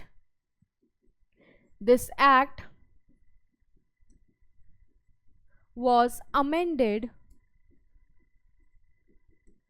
in the year 1987। क्यों किया गया था? To include noise as air pollutant। ठीक है, नॉइस के लिए आप अलग से कोई एक्ट नहीं पढ़ते हो, जो नॉइस है उसको एयर पोल्यूटेंट मान करके इसी एक्ट में इंक्लूड कर दिया गया था, और ये इंक्लूड करने के लिए इस एक्ट को एक बार चेंज किया गया। ठीक है, तो अब हम पढ़ने वाले हैं कौन कौन से नॉइस पोल्यूटेंट्स होते हैं which can lead to the noise pollution. तो नॉइस पोल्यूशन सबने फेस किया होगा बेटा, जब शादी होती है, आपका घर अगर एयरपोर्ट के पास है, प्रॉपर लैंडिंग और टेक ऑफ के टाइम कितना ज़्यादा नॉइस क्रिएट होता है। अगर आप उस जगह पर परमानेंट रहते हो और रोज ऐसे एक्सपोजर्स होती हैं आपको नॉइस पोल्यूशन वाली, तो हो सकता है आपके कान के पर्दे हमेशा परमानेंटली फट जाएं और आपको सुनने में प्रॉब्लम आ सकती है। ऐसा भी हमारी एनसीईआरटी लिखती है। इसीलिए कुछ तरीके हैं, अगर आप चाहते हो अपने कानों को बचाना, नॉइस पोल्यूशन से बचना, तो वो हम कंट्रोल मेजर्स पढ़ते हैं। ठीक है, तो सबसे पहले देखो क्या लिखा हुआ है, नॉइस पोल्यूशन क्या है। तो नॉइस में, ठीक है, और साउंड में फ़र्क क्या है। जैसे जब क्लास में, स्कूल में टीचर एब्सेंट रहती है, जब तक कोई टीचर नहीं आती, जो आप हल्ला गुल्ला करते हो ना, दैट इज़ नॉइस। जब हम नॉर्मल बातचीत कर रहे होते हैं तो that is a normal sound. Normal conversation is मतलब मतलब आप कह सकते हो जो अनप्लीजेंट साउंड है, जो हमारे कानों को सुनने में नहीं अच्छी लगती, चिल्लम चिल्ली, दैट इज नॉइज। तो आप देख सकते हो noise is usually defined as unwanted sounds. इसको भी मेजर किया जाता है बेटा, इसकी मेजर करने की यूनिट जो है डेसिबल, इसको लिखते हैं हम डीबी। कोई भी वैल्यू अगर 80 डेसिबल से ऊपर हो जाती है तो वो become unpleasant, that become unpleasant, and that is considered to be noise, and that creates one type of pollution, that is noise pollution. Noise becomes unbearable, बर्दाश्त करने की क्षमता से बाहर, कब? 140 डेसिबल। और इसी यूनिट पे बेटा जो लैंडिंग टेक ऑफ होती है ना, ये इतनी आवाज़ क्रिएट करती है। ठीक है, वो तो आप अंदर रहते हो तो आपको पता नहीं चलता, जो बाहर रहते हैं ना उनको, उनसे पूछना कभी। ठीक है, जो इंटेंसिटी है साउंड का जब हम नॉर्मल बातचीत कर रहे होते हैं तो वो है 30 से 60 डेसिबल। ठीक है, नेक्स्ट क्या क्या सोर्स है बेटा नॉइस पोल्यूशन का। तो अगर आप किसी इंडस्ट्री के आसपास हो, मशीनें चलेंगी तो आवाज़ें आएंगी, तो इंडस्ट्रीज भी बहुत ज़्यादा नॉइस क्रिएट करते हैं। उसके बाद बेटा रॉकेट्स, टैंक्स, अब तो रॉक टैंक्स वगैरह तो वॉर वगैरह में आते हैं, तो दैट ऑल्सो क्रिएट, अगर तुमने कोई वेब सीरीज़ वगैरह देखी होगी तो तुमने देखा हो कितना ज़्यादा साउंड क्रिएट होता है। इवन जब वो चलते हैं ना तो कैसे मूवमेंट होती है शेकी, जैसे अर्थक्वेक टाइप आ गया हो। तो yes, they also create a very enormous amount of noise. उसके बाद जो हमारे एंटरटेनमेंट सोर्सेज होते हैं, अब तो रिकॉर्ड प्लेयर्स नहीं आते, अब तो हम फ़ोन में ही बजा लेते हैं। ठीक है, नहीं तो टीवी का ही वॉल्यूम इतना अच्छा होता है। रेडियोज़ अब हम सुनते नहीं, हम तो एडवांस लोग हैं, बच्चे। कैसेट प्लेयर्स भी अब ज़माना रहा नहीं। ठीक है, yes, loud speakers are still there. तो ये जो एंटरटेनमेंट सोर्सेज है बेटा, ठीक है, ये बहुत ज़्यादा नॉइस क्रिएट करते हैं। इसीलिए अगर आप प्रॉपर एक सिटी में रहते हो तो परमिसिबल लिमिट है, क्रैकर्स वगैरह की भी परमिसिबल लिमिट है। एक जगह पर शादी में, जैसे छोटी जगह पर हो, जब मर्जी, जब तक मर्जी आप गाने बजा सकते हो। ठीक है, पर सिटीज़ वगैरह में एक टाइम है, उस टाइम को आप क्रॉस नहीं कर सकते उस टाइम पर, नहीं तो फिर पुलिस आ जाती है, फिर कहती है बंद कर दो। ठीक है, तो ये सारा लिया गया नॉइस पोल्यूशन को उसमें कंट्रोल करने के लिए। ठीक है, और जो बेटा गाड़ियाँ चलती हैं वो हॉर्न बजाती हैं। ठीक है, कुछ लोगों को तो इतना शौक होता है कि नॉर्मल हॉर्न हटा करके धूम वाला सॉन्ग लगा लेते हैं ना। कुछ लोग नॉर्मल साइलेंसर्स को हटा करके, आपने देखा होगा किस तरीके से आवाज़ करके बाइक में जाते हैं। तो जो बाइक चलाते होंगे बच्चों, जिन्होंने ऐसा कर रखा होगा, उनको पता चल रहा होगा तुम कितना नॉइस क्रिएट करते हो, है ना। So transport automobiles and other vehicles such as trucks, buses बहुत ज़्यादा नॉइस क्रिएट करते हैं। ठीक है, नेक्स्ट, यहाँ तो हमारे इंडिया में बेटा बत्ती लाल से हरी हुई नहीं, इतना पेशेंस नहीं होता। दे स्टार्ट, उनका तो हाथ ही हॉर्न पर रहता है ना। आपने खुद नोटिस किया होगा, इतना इरिटेटिंग होता है कि पेशेंस लेवल ही नहीं है। कुछ नहीं होगा उससे। अभी एक मीम आया था ना कि आपके हॉर्न बजाने से क्या होगा, आप उड़ करके चलने लगोगे, लाल बत्ती हरी हो जाएगी, क्या होगा? कुछ नहीं होगा। जब आगे वाली गाड़ी चलेगी तभी आपका नंबर आएगा। बट हमारे में पेशेंस लेवल इतनी ज़ीरो है बेटा आजकल के दुनिया में, बट कि इतना इट बिकम सो इरिटेटिंग कि अभी ग्रीन हुई है और पीछे से हॉर्न बजना शुरू हो जाता है। जो ड्राइव करते होंगे वो रिलेट कर पा रहे होंगे। ठीक है, तो ये सारी तरीके हैं। अगर हमें तरीका पता है तो हम इसका हल नहीं निकाल सकते। कैसे निकालोगे? ये देखो किस तरीके से आप नॉइस पोल्यूशन को कम कर सकते हो। आप नॉइस एब्जॉर्बेंट मटेरियल यूज़ करो। जैसे बेटा अगर स्कूल, हॉस्पिटल सड़क के किनारे बने होते हैं तो आपने नहीं देखा होगा इतना ज़्यादा साउंड आता है ना। क्यों? क्योंकि उसमें जो शीशे लगे हैं, दरवाजे लगे हैं, वो साउंड प्रूफ हैं, वो साउंड एब्जॉर्ब कर लेते हैं, अंदर तक जाने ही नहीं देते। तो अगर आपका भी घर इस तरीके से है, अगर कंस्ट्रक्शन हो रही है बिल्डिंग की, तो उनको भी साउंड प्रूफ मटेरियल्स का इस्तेमाल करके वो बिल्डिंग बनानी चाहिए। दूसरा है, हर जगह पर एक परमिसेबल लिमिट होनी चाहिए, दैट मीन्स इतना ही साउंड लेवल परमिट होना चाहिए, चाहे कोई शादी हो चाहे कोई इवेंट हो। ठीक है, तो देखो लिखा हुआ है क्रैकर्स का भी एक लिमिट होना चाहिए, उसमें साउंड का, लाउड स्पीकर की भी एक लिमिट होनी चाहिए, इससे ज़्यादा आप ऊंचा वॉल्यूम में नहीं बजा सकते। ठीक है, इसके बाद कुछ ऐसी जगह होनी चाहिए बेटा जहाँ पर हॉर्न का स्ट्रिक्टली मना होना चाहिए यूज़ करना, जैसे हॉस्पिटल एरिया। हॉस्पिटल वाले एरिया को बेटा वैसे भी साइलेंट जोन कहा जाता है, क्योंकि वहाँ पर कितने सारे ऐसे पेशेंट्स होंगे ना जो रेस्ट, जिनको प्रॉपर चाहिए होगा। ठीक है, बट अगर वहाँ पे भी वही डिस्टर्बेंस है, वही साउंड है, तो उनको प्रॉपर रेस्ट ही नहीं मिलेगा। और अगर नींद प्रॉपर नहीं आती ना बेटा, आपका शरीर प्रॉपर काम नहीं कर सकता, ये भी एनसीईआरटी लिखती है। और अगर आप घर में रह रहे हो, सोने की कोशिश कर रहे हो और आजू बाजू में गाने बज रहे हैं, पार्टी चल रही है, you will not be able to sleep. अगर आप स्लीप नहीं कर सकते, आपके नेक्स्ट दिन की जो पूरी बायोलॉजिकल साइकिल है, जो पूरा चीज़ है, पूरा का पूरा चीज़ आपका फंक्शन खराब हो जाता है। तो इतना इम्पॉर्टेंस है, ठीक है, कि एक आपको साउंड प्रूफ नींद चाहिए। सो यस, तो हॉर्न फ्री जोन्स होने चाहिए हॉस्पिटल एंड स्कूल्स, क्योंकि बच्चों की वहाँ पढ़ाई हो रही है। जैसे तुम सोचो, अब तुम टेबल पे पढ़ने लगे हो और वहाँ बारात आ जा रही है और उनका गाना बज रहा है, तुम फोकस कर पाओगे? नहीं। तो स्कूल के अराउंड भी गाना वाना बजाने वाला सिस्टम नहीं होना चाहिए, वहाँ पे भी हॉर्न फ्री जोन्स होने चाहिए, बिकॉज आपको पता है horns they create too much of noise. Next हम पढ़ेंगे आपको पर्टिकुलरली हाईवेज के अराउंड, रोड्स के अराउंड आपको दो तरीके के प्लांट लगाने चाहिए, एक अशोका और एक नीम। ये साउंड को एब्जॉर्ब कर लेते हैं, इसीलिए आपने ज़्यादातर रोड के किनारे अशोका के पेड़ देखे होंगे। वो इसीलिए लगाए जाते हैं, एक तो और भी बहुत सारी इंपॉर्टेंस है, बट एक इंपॉर्टेंस ये है बेटा कि वो साउंड को एब्जॉर्ब कर सकते हैं। तो जब हम प्लांट को लगाते हैं साउंड के एब्जॉर्प्शन के लिए, इस प्रकार की स्कीम को कहते हैं हम ग्रीन मफलर स्कीम। तो अगर क्वेश्चन आपसे कोई पूछे what is a green muffler scheme, तो it's the planting of trees, क्यों? To absorb noise, to reduce the amount of noise pollution. और नहीं तो फिर ऐसे सामान यूज कर लो, ये वो रुई टाइप नहीं आती, ईयर प्लग्स या ईयर मफ्स, क्योंकि दुनिया तो सही सुधरेगी नहीं। तुम्हारे पास ऐसा सामान होना चाहिए कि जो तुम अपने कानों में भर लो और जैसे कि तुम्हारे कानों में नॉइस ना पहुंच सके। So yes, you should use ear plugs and year muffs, तो तुम्हारे कानों को कोई नुकसान नहीं होगा। नेक्स्ट बेटा, हर एक पोल्यूशन के साथ एक केस स्टडी दिया हुआ है।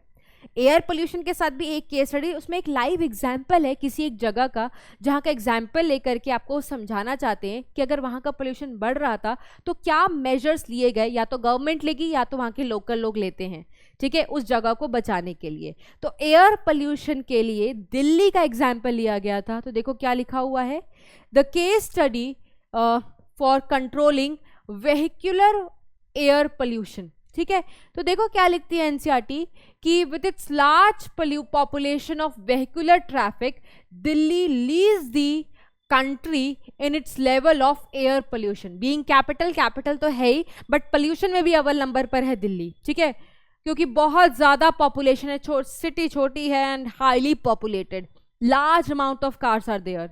ठीक है, इट हैज मोर कार्स, देखो जो मैंने आपको बताया था, इनके पास जो कार्स का नंबर है that is more than the states of Gujarat and West Bengal put together. इन दोनों को मिला भी दोगे ना तो भी दिल्ली में ज्यादा कार है। ठीक है, इन द 1990s बेटा दिल्ली रैंक किया था 4th, बताया था ना कि एक बार सर्वे हुआ था, तो Delhi was at the 4th position amongst the 41 most polluted cities of the world.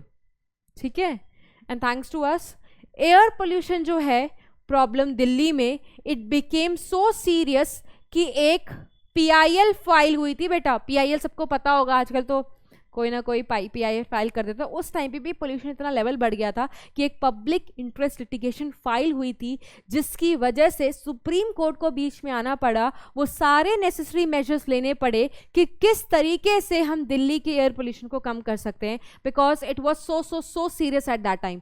But अभी भी देखो बेटा कुछ खास हुआ नहीं, कुछ चेंजेस ज़रूर हुए हैं, नहीं तो अभी भी कुछ खास अच्छा एयर नहीं है हमारा। मतलब बस कोविड के लॉकडाउन में मैंने एयर क्वालिटी इंडेक्स दिल्ली का अच्छा देखा था, अदरवाइज नहीं तो हमेशा पोल्यूटेड ही रहता है। ठीक है, खासकर सर्दियों के टाइम पर।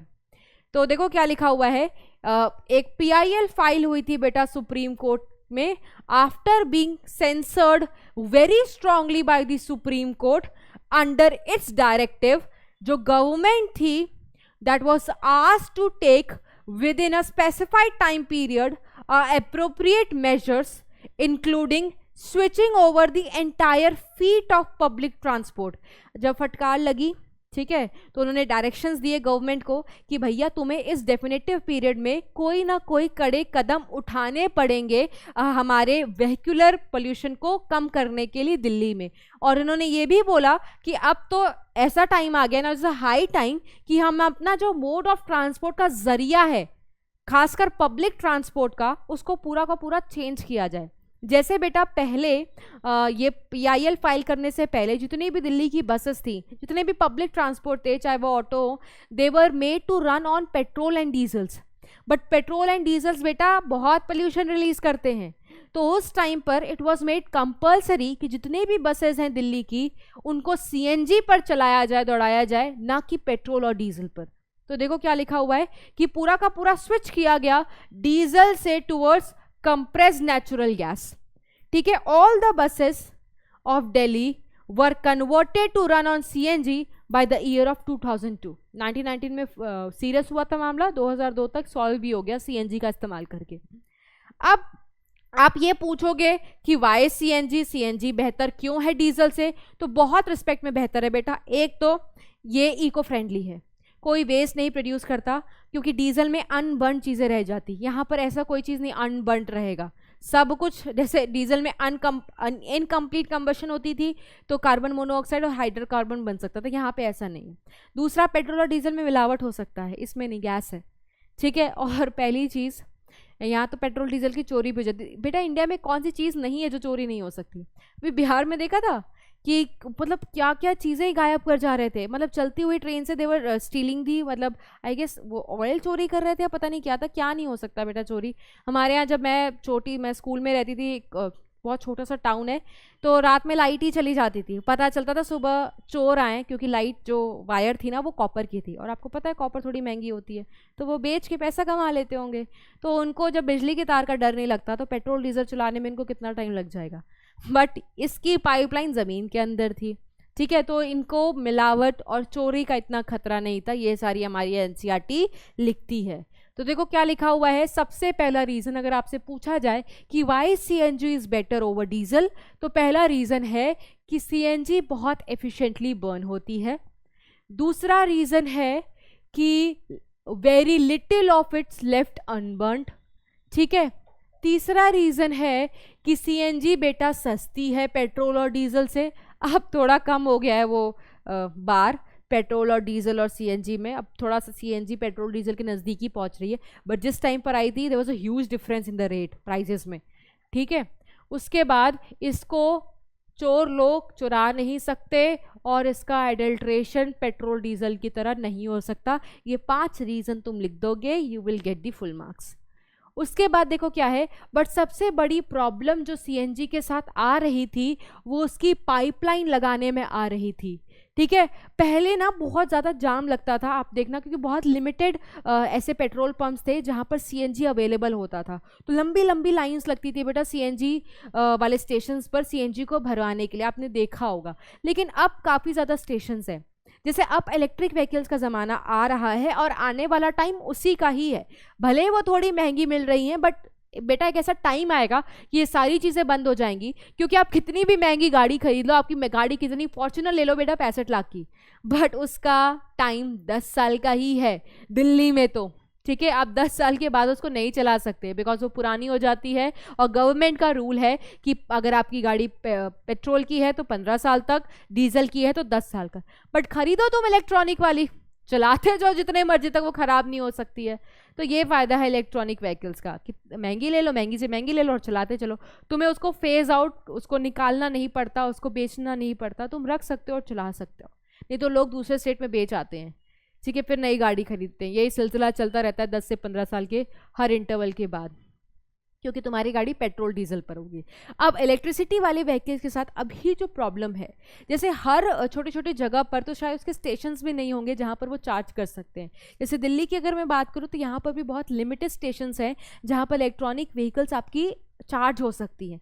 तो अभी जैसे यहाँ पर जब कोई चीज़ चेंज होती है ना बेटा, जब कोई ट्रांजिशन आता है ना, तो टेक्स टाइम, धीरे धीरे टाइम लगता है।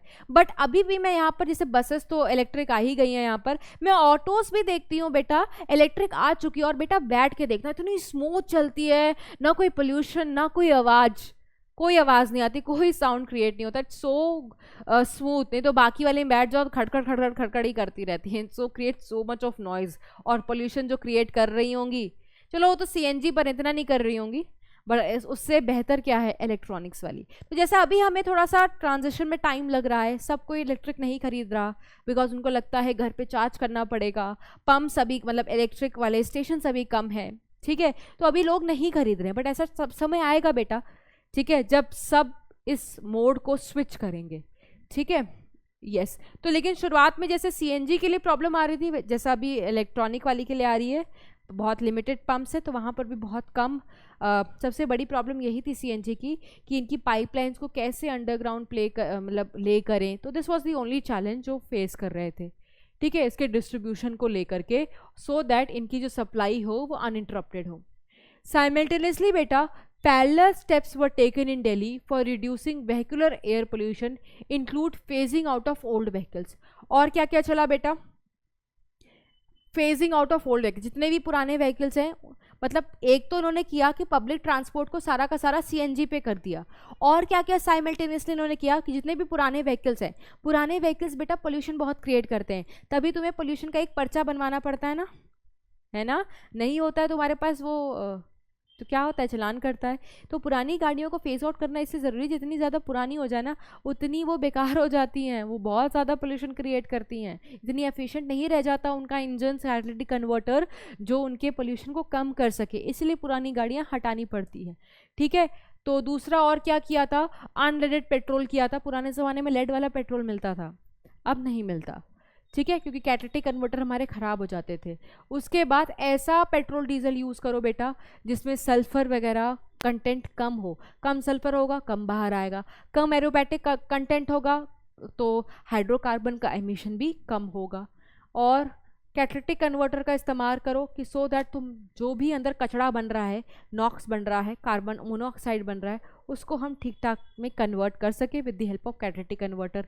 या सरकार को कुछ स्ट्रिक्ट रूल्स लेने चाहिए, जैसे दिल्ली में चलता है ना सर्दियों के टाइम पर, इस साल तो अभी नहीं देखा, नहीं तो ऑड इवन चलता है, ऑड वाले नंबर प्लेट वाले ऑड वाले दिन गाड़ी लेकर के निकालते हैं, इवन वाले दिन। तो कोई ये कुछ स्ट्रिक्ट रूल्स हैं जो लागू होते रहने चाहिए, सो दैट हमारा जो एयर क्वालिटी इंडेक्स है वो अच्छा रहे और एयर पोल्यूशन कम हो। इसके अलावा अब जो बच्चे गाड़ी चलाते हैं उनको पता होगा, जो नई गाड़ियाँ आती हैं तो सरकार कुछ नॉर्म्स निकालती रहती है। जैसे अब भारत स्टेज 6 वाले इंजन्स हैं, है ना, तो स्टार्टिंग कहाँ से हुई थी, भारत स्टेज 2 से। ये जो हम नॉर्म्स बनाते हैं ना व्हीकल्स के लिए कि भारत स्टेज 2, 3, 4, 5, 6, ये एक्चुअली यूरोपियन नॉर्म से हम ले रहे हैं, वहाँ से फॉलो करते हैं। तो वहाँ का जो यूरो 2 है वो हमारा भारत स्टेज 2 होता है, वहाँ का जो यूरो 3 है वो हमारा भारत स्टेज 3 होता है, लाइक सो ऑन, ठीक है। तो देखो यहाँ पर क्या लिखा हुआ है, कुछ पॉलिसीज आती गई गवर्नमेंट ऑफ इंडिया, तो ऑटो फ्यूल पॉलिसी रिवाइज होती रहती थी। और ये सब क्यों होता था, वेहिकुलर एयर पोल्यूशन को कम करने के लिए इंडियन सिटीज में, जहाँ पर स्ट्रिक्ट नॉर्म्स लिए जाते थे फ्यूल्स के रिगार्डिंग, सो दैट सल्फर और एरोमेटिक कंटेंट पेट्रोल डीजल में कम हो सके। जैसे जो यूरो 3 नॉर्म्स, ये जो रूल आया था that was equivalent to the हमारा भारत स्टेज 3। इसमें क्या कहा गया था कि सल्फर को कंट्रोल करना है 350 पार्ट्स पर मिलियन पे, और डीजल में, और 150 पार्ट्स पर मिलियन तक लाना है इन पेट्रोल में। एरोमेटिक हाइड्रोकार्बन के कंपोनेंट को रिड्यूस करके लाना है 42% ऑफ दी कंसर्न्ड फ्यूल, चाहे पेट्रोल चाहे डीजल। जो गोल था रोड मैप के अकॉर्डिंग वो ये था कि हम सल्फर के कंसंट्रेशन को और कम करके 50 ppm तक ले आए पेट्रोल और डीजल में, और एरोमेटिक कंपोनेंट के लेवल को और रिड्यूस कर दे 35%, तभी जाकर के हम कुछ अपने एयर के लिए, इन्वायरमेंट के लिए कर पाएंगे। ठीक है। इसके बाद mass emission standards Bharat stage 2 लिखा हुआ है, it is equivalent to the Euro 2 norms are no more applicable. अगर कोई इसके अच्छा वाला नॉर्म आ गया, अगर भारत स्टेज 6 आ गया तो 5 बेकार, एप्लीकेबल नहीं होता। अब नई गाड़ियां उस नए वाले नॉर्म्स के हिसाब से इंजन्स बनते हैं, ठीक है। तो यहाँ पर एक एनसीईआरटी में टेबल है।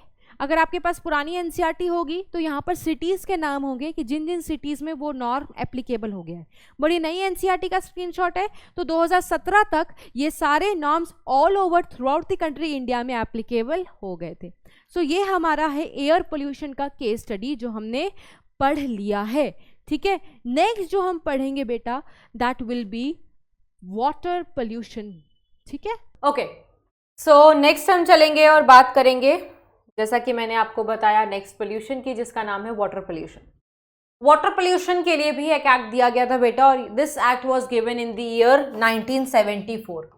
अगर आप एनसीईआरटी पढ़ोगे तो उसमें एक पाई चार्ट दिया हुआ है जिसमें इन्होंने डिस्कस किया है कि वो सारे पोल्यूटेंट्स कौन से होते हैं जो वाटर पोल्यूशन कॉज करते हैं। एंड विल बी सरप्राइज बेटा, जब हम वेस्ट वाटर की बात करते हैं तो उस वेस्ट वाटर में 0.1% इम्प्योरिटीज है, 99.9% इज वाटर। यस, अगर एनसीईआरटी का पाई चार्ट देखो, yes this is the pie chart, तो इसमें देखो ये लाल बिंदु कितने परसेंट के लिए है, 0.1%, और यही इम्प्योरिटीज पानी में जा करके they cause water pollution.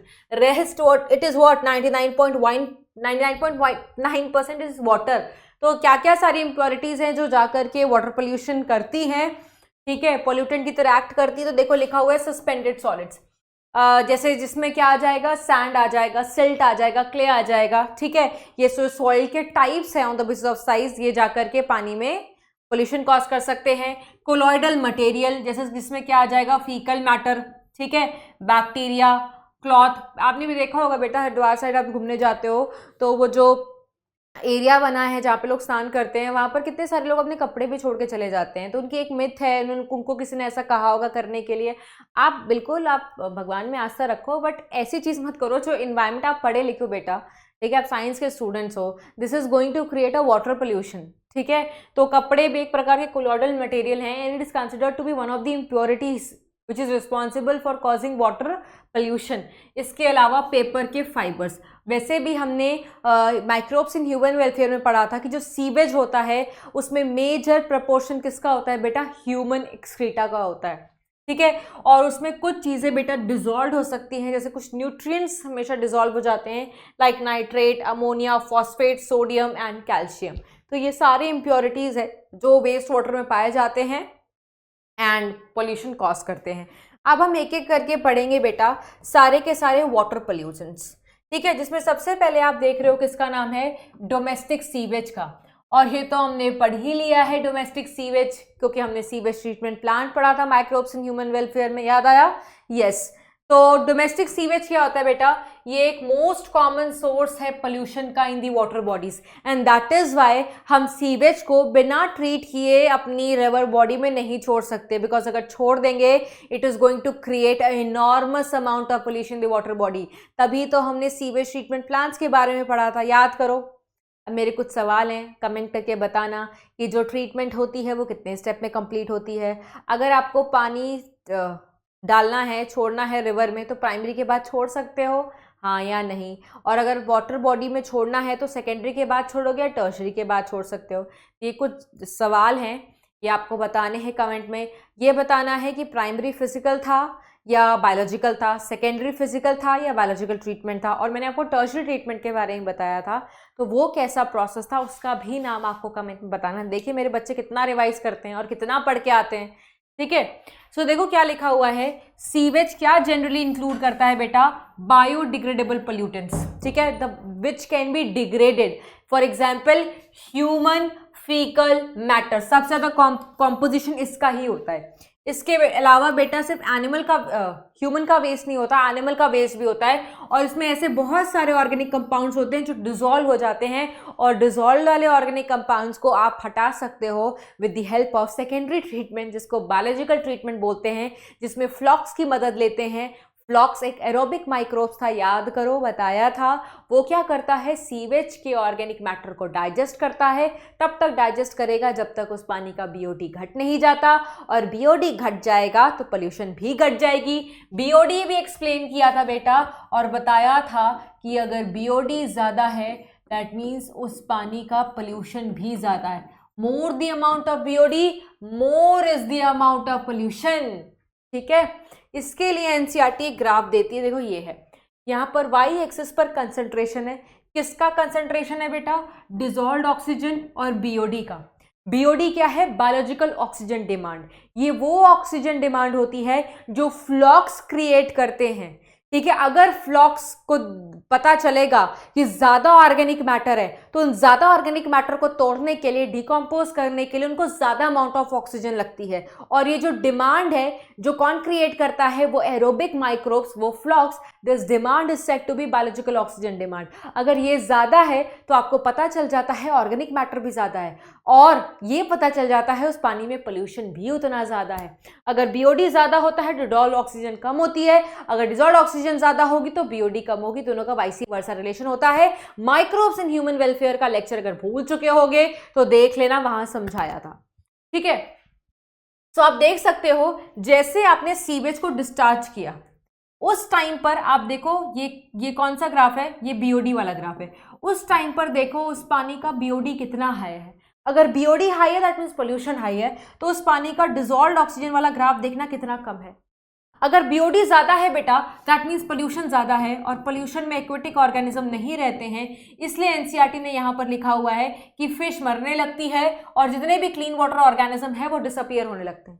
But as soon as इस सीवेज को डाइजेस्ट करते हो आप, तो देखो बीओडी घटने लगती है। घट के कितनी कम हो जाती है, इसका कंसंट्रेशन देखो कितना कम हो गया है।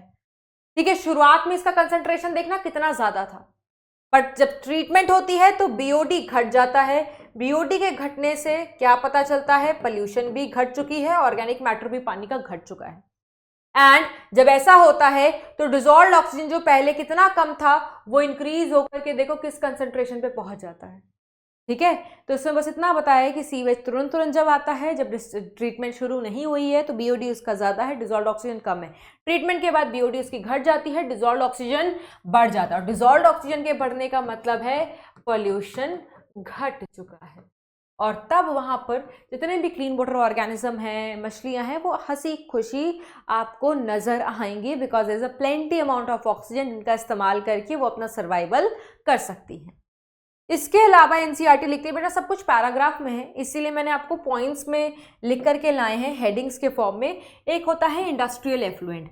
आपने ये नोटिस किया होगा बेटा कि इंडस्ट्रीज के अराउंड कितने सारे वाटर बॉडीज के ही अराउंड कितने सारी इंडस्ट्रीज का सेटअप होता है। क्यों, जानबूझ के होते हैं, वो ऐसे एरिया ही ढूंढते हैं सो दैट अपना कचरा वो डिस्चार्ज कर सके। अगर कचड़े को प्रॉपर ट्रीटमेंट के साथ डिस्चार्ज करेंगे तो पोल्यूशन नहीं होगा, बट ऐसा कौन करता है, घपलेबाजी तो हर जगह है ना, तो यहाँ पर भी है। तो देखो क्या होता है, जो वेस्ट वाटर होते हैं इंडस्ट्रीज, कौन सी इंडस्ट्रीज, जो पेट्रोलियम इंडस्ट्री है बेटा, जो पेपर वाली इंडस्ट्री है, ठीक है, जो मेटल एक्सट्रैक्शन वाली इंडस्ट्री है, जो प्रोसेस करती है, केमिकल वगैरह मैन्युफैक्चर करती है, ऐसी इंडस्ट्रीज भर भर के कचरा निकालती हैं, और इनके कचड़े में होते हैं टॉक्सिक मटेरियल्स, हेवी मटेरियल्स। और उन हेवी मेटल्स को क्या बोलते हैं, देखो हेवी मेटल्स को डिफाइन कैसे करते हैं, heavy metals are those metals जिनकी डेंसिटी 5 ग्राम सेंटीमीटर क्यूब से ज्यादा है। For example mercury, for example cadmium, for example copper, for example lead, these are heavy metals, और ये अच्छे नहीं होते हैं, ये बहुत सारी डिजीजेस कॉज कर सकते हैं। जैसे जापान में मरकरी ने एक रिवर में जैसे इंट्रोड्यूस हुआ था, तो वहाँ पे उस रिवर का नाम था मिनीमाटा रिवर, तो उसी से रिलेटेड एक डिजीज होती है Minamata disease, that is something related to the दिमाग खराब करने वाला टाइप्स। ठीक है, वो बीमारी होती है, आपको बीमारी नहीं पड़ना है, तो ये बीमारी कॉज कर सकती है। ठीक है, एक आर्सेनिक, वो भी ब्लैक फुट डिजीज कॉज कर सकता है। कैडमियम हैवी मेटल है, आउच आउच डिजीज कॉज करता है, उसको इटाई इटाई कहते हैं। ठीक है, जरूरत होती तो मैं लिखवाती, बट जरूरत नहीं है। आउच आउच क्यों बोलते हैं, आपको कहीं दर्द होती तो आप बोलते हैं ना आउच, तो एक्चुअली कैडमियम एक मस्कुलर डिसऑर्डर कॉज कर सकता है। ठीक है, तो ये हैवी मेटल अच्छा है क्या, ये तो बीमारी कॉज कर रहा है, तो पानी में जाएगा तो पानी के थ्रू हमारे में भी जा सकता है, बहुत बड़ी बात नहीं है। लेड भी अच्छा नहीं है। एक टाइम के बाद 2015 में मैगी बैन हो गई थी, तो बैन हुई थी, उसके मसाले में यही मिला था। तो it's heavy metal, it's a toxic metal, brain, liver, kidney सबको डैमेज कर सकते हैं, lead poisoning, it's not at all good. तो अगर ये पानी में आएंगे तो हम भी बीमार पड़ सकते हैं इनडायरेक्ट वे में, ठीक है। तो ये दूसरा कारण है। और हम अपने एग्रीकल्चर में भर भर के पेस्टिसाइड्स और इंसेक्टिसाइड्स का इस्तेमाल करते हैं कीड़ों को मारने के लिए। हम ये भूल जाते हैं कि जिस सॉइल में हम डाल रहे हैं, जैसे for example DDT, DDT is a pesticide बेटा। डीडीटी को आप इंट्रोड्यूस किया पेस्ट को मारने के लिए सॉइल में, अब उससे पेस्ट तो मर गया बट सॉइल में डीडीटी आ गया। अब जब एग्रीकल्चर रन ऑफ होगा तो मिट्टी बहेगी, बहेगी मतलब फ्लो होगी उसका, उसके साथ कौन है, डीडीटी। अब ये मिक्स होकर के डीडीटी कहाँ चली जाएगी, वाटर बॉडी में। अब डीडीटी कहाँ आ गई बेटा, वाटर बॉडी में इंट्रोड्यूस हो गई।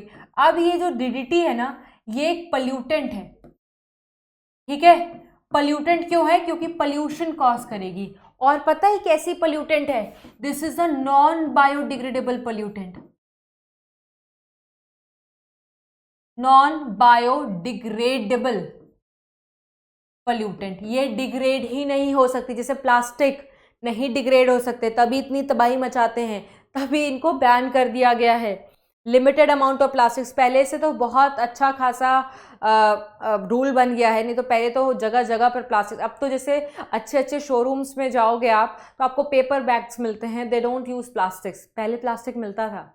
जैसे अब अगर बिग बाजार तो सब गए होंगे, पहले बिग बाजार की जो पॉलीथीन आती थी जिसमें सामान, बड़ा सी पॉलीथीन होती थी, वाइट कलर का और ऑरेंज कलर का उसका हैंडल होता था, ब्लू कलर से बिग बाजार लिखा होता था, है ना। अब वो भी नहीं देते और पेपर बैग लेते हैं तो they have started charging it. Charge कर लो बट एटलीस्ट प्लास्टिक तो नहीं देते वो, बिकॉज प्लास्टिक हो गया, टीडीटी हो गया, they never degrade, it's very very slow. और प्लास्टिक तो आपने देखा होगा ना किस प्रकार से बहुत सारे इमेजेस आती हैं, अगर आपने इन्वायरमेंटल वाला पेज कोई लाइक किया होगा, कि प्लास्टिक तो किस हिसाब से लेयर बना लेती है, ठीक है, सॉइल के अंदर, डिग्रेड नहीं होती।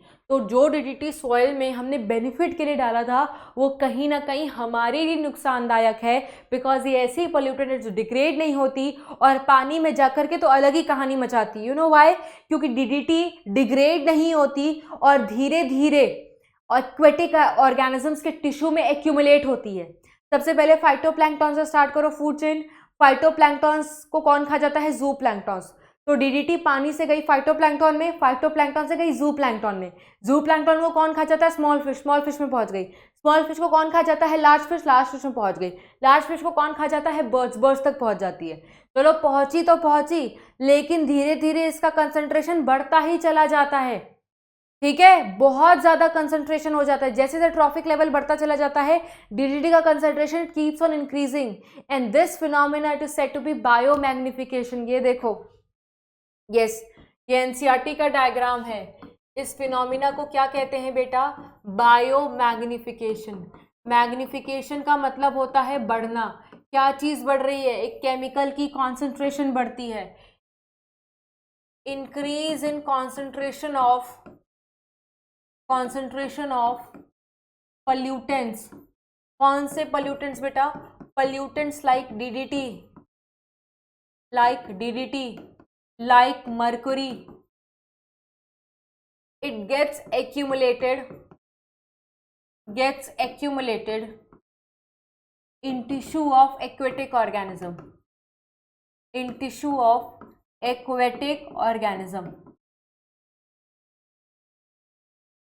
फिर क्या होता है, and its concentration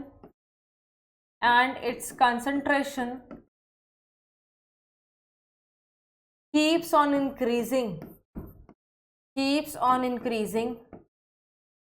with each successive trophic level। और धीरे धीरे इनका कंसंट्रेशन ट्रॉफिक लेवल के साथ बढ़ता चला जाता है। इसको क्या कहते हैं, this phenomena is known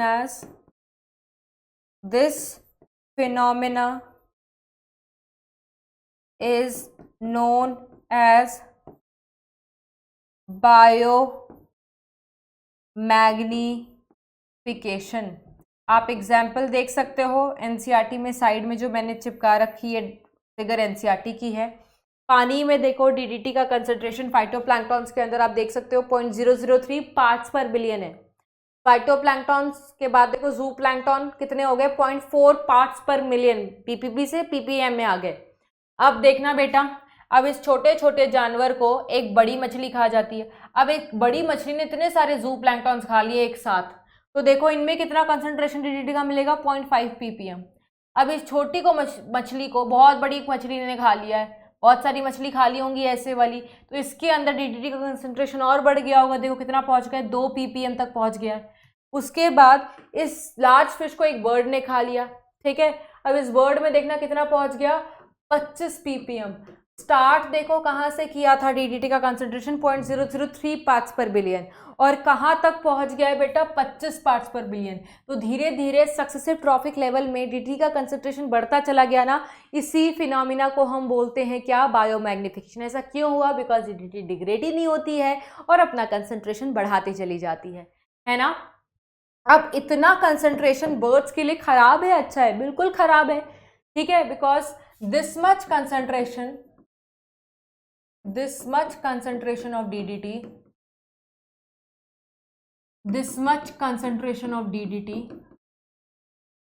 disturbs calcium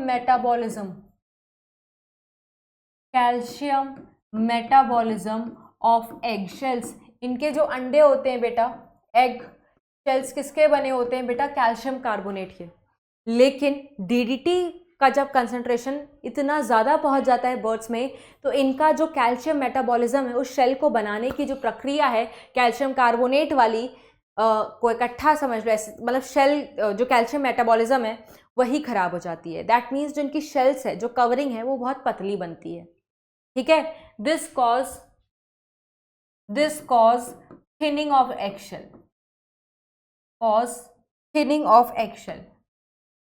अब अगर एगशेल थिन हो गया है बेटा, थिनिंग ऑफ एगशेल, अगर एगशेल थिन हो गया है बेटा, वो जल्दी फट जाता है। बच्चे अंदर डेवलप भी नहीं हुए हैं, लेकिन वो इस एग की हैचिंग प्री मैच्योर पहले ही हो जाती है। तो बच्चा अगर अच्छे से बना ही नहीं और अंडा पहले ही फुट गया, तो बर्ड की पॉपुलेशन तो घटती ही चली जाएगी, क्योंकि बेबी इज नॉट डेवलप, तो मर जाएगा, प्रॉपर्ली डेवलप है ही नहीं, ठीक है। So this cause thinning of eggshell, which in turn cause premature hatching of eggshells, premature hatching eggshells। इसकी वजह से क्या होता है, it decreases the bird population.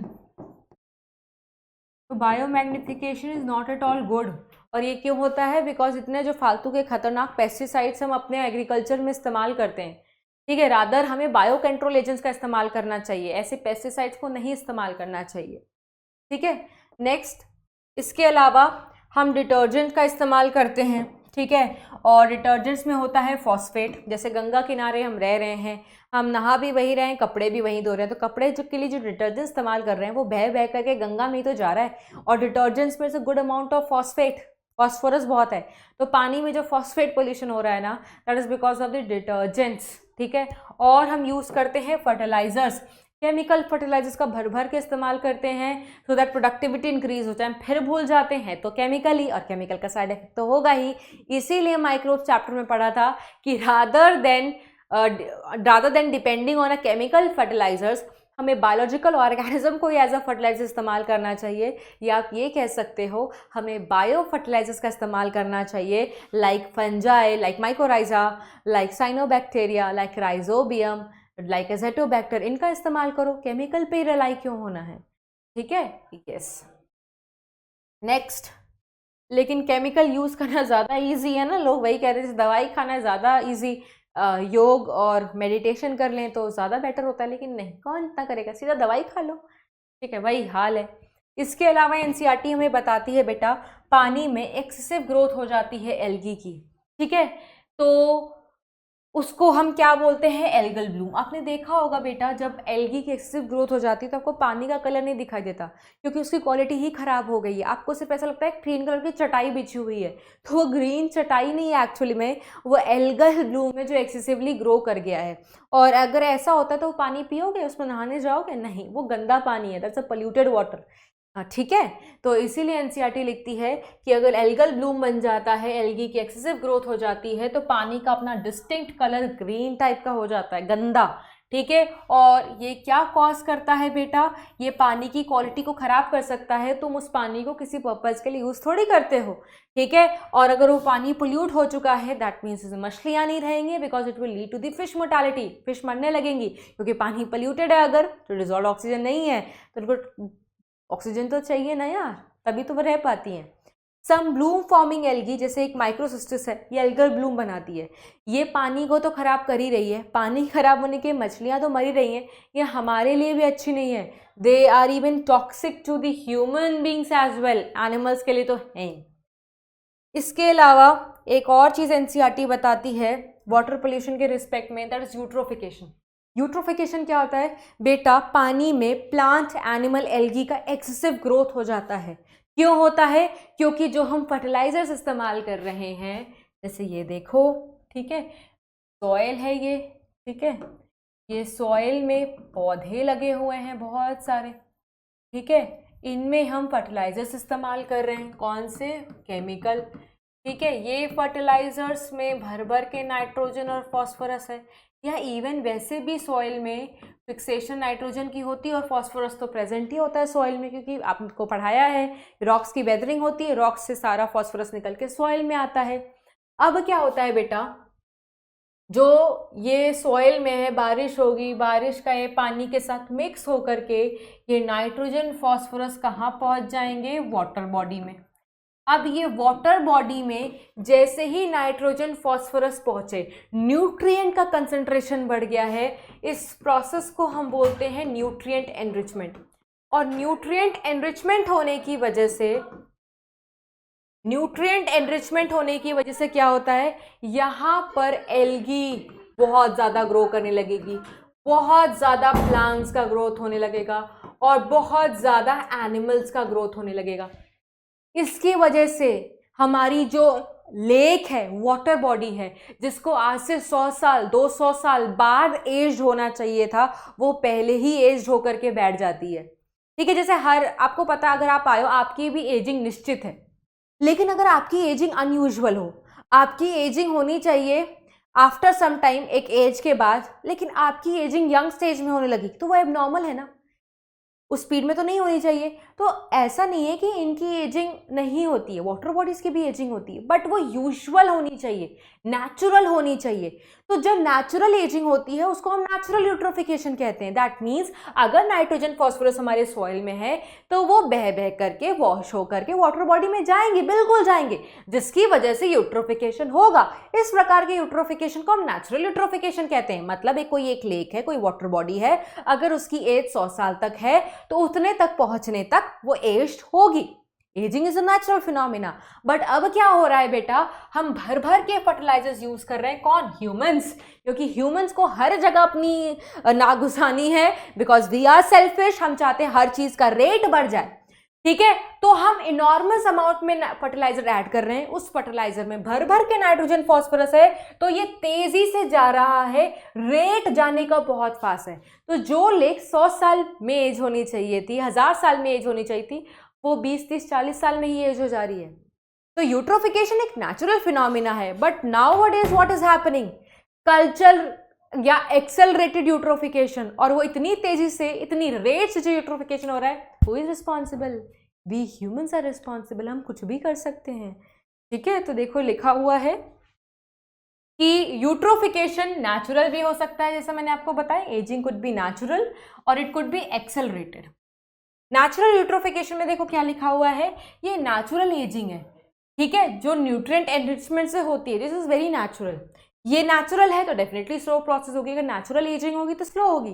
कोई फास्ट एजिंग है, कोई बीमारी है, दैट मीन्स वो जल्दी जल्दी होगी, ठीक है। तो देखो कल्चरल एक्सेलरेटेड में क्या लिखा हुआ है, it is caused by humans. क्यों?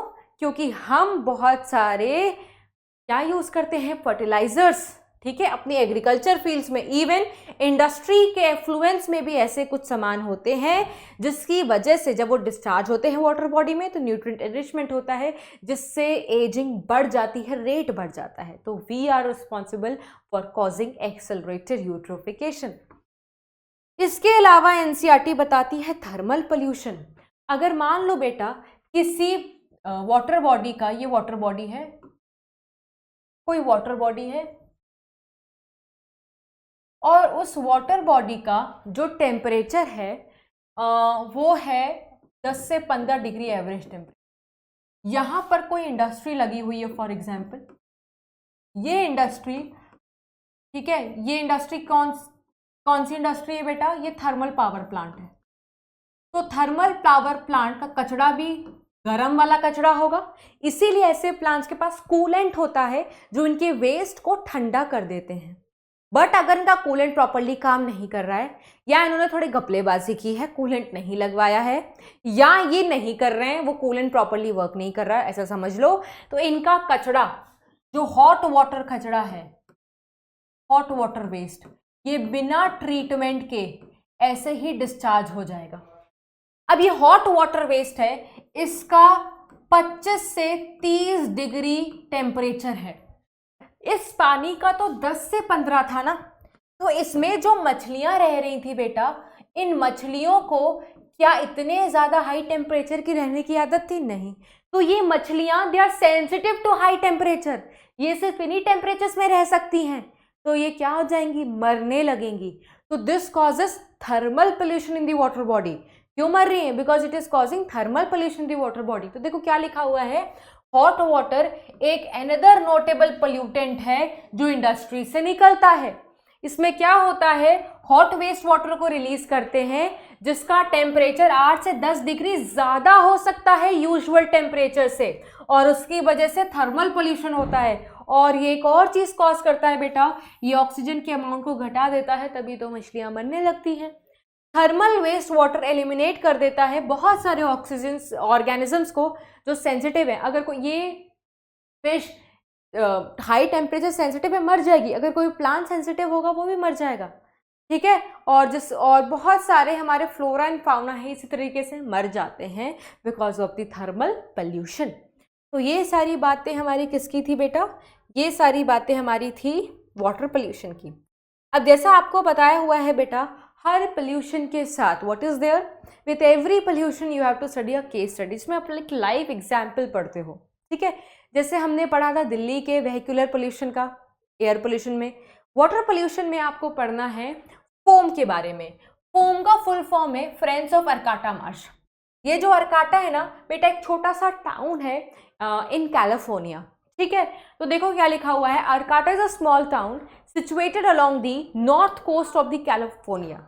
यहाँ के लोग ना बड़े अच्छे कह लो, ठीक है, क्योंकि इनको बचाना था, इनको वेस्ट वाटर को ट्रीट करना था, जैसे पोल्यूशन भी रिड्यूस हो जाए और किसी केमिकल का भी इस्तेमाल ना हो, ठीक है। इन्होंने एक यूनिवर्सिटी के बच्चों के साथ मिलकर के, बायोलॉजिस्ट के साथ मिलकर के एक इंटीग्रेटेड वेस्ट वाटर ट्रीटमेंट का प्लान बनाया।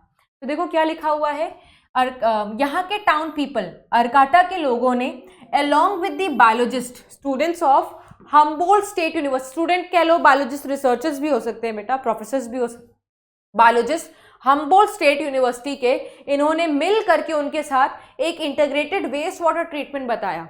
एक नेचुरल सिस्टम में ही, ऐसा नहीं कोई अलग से सिस्टम क्रिएट किया, नेचुरल सिस्टम में ही, और उसमें वेस्ट वाटर होती थी 2 स्टेप्स में, ठीक है। देखो एनसीईआरटी पढ़ते हैं, ये देखो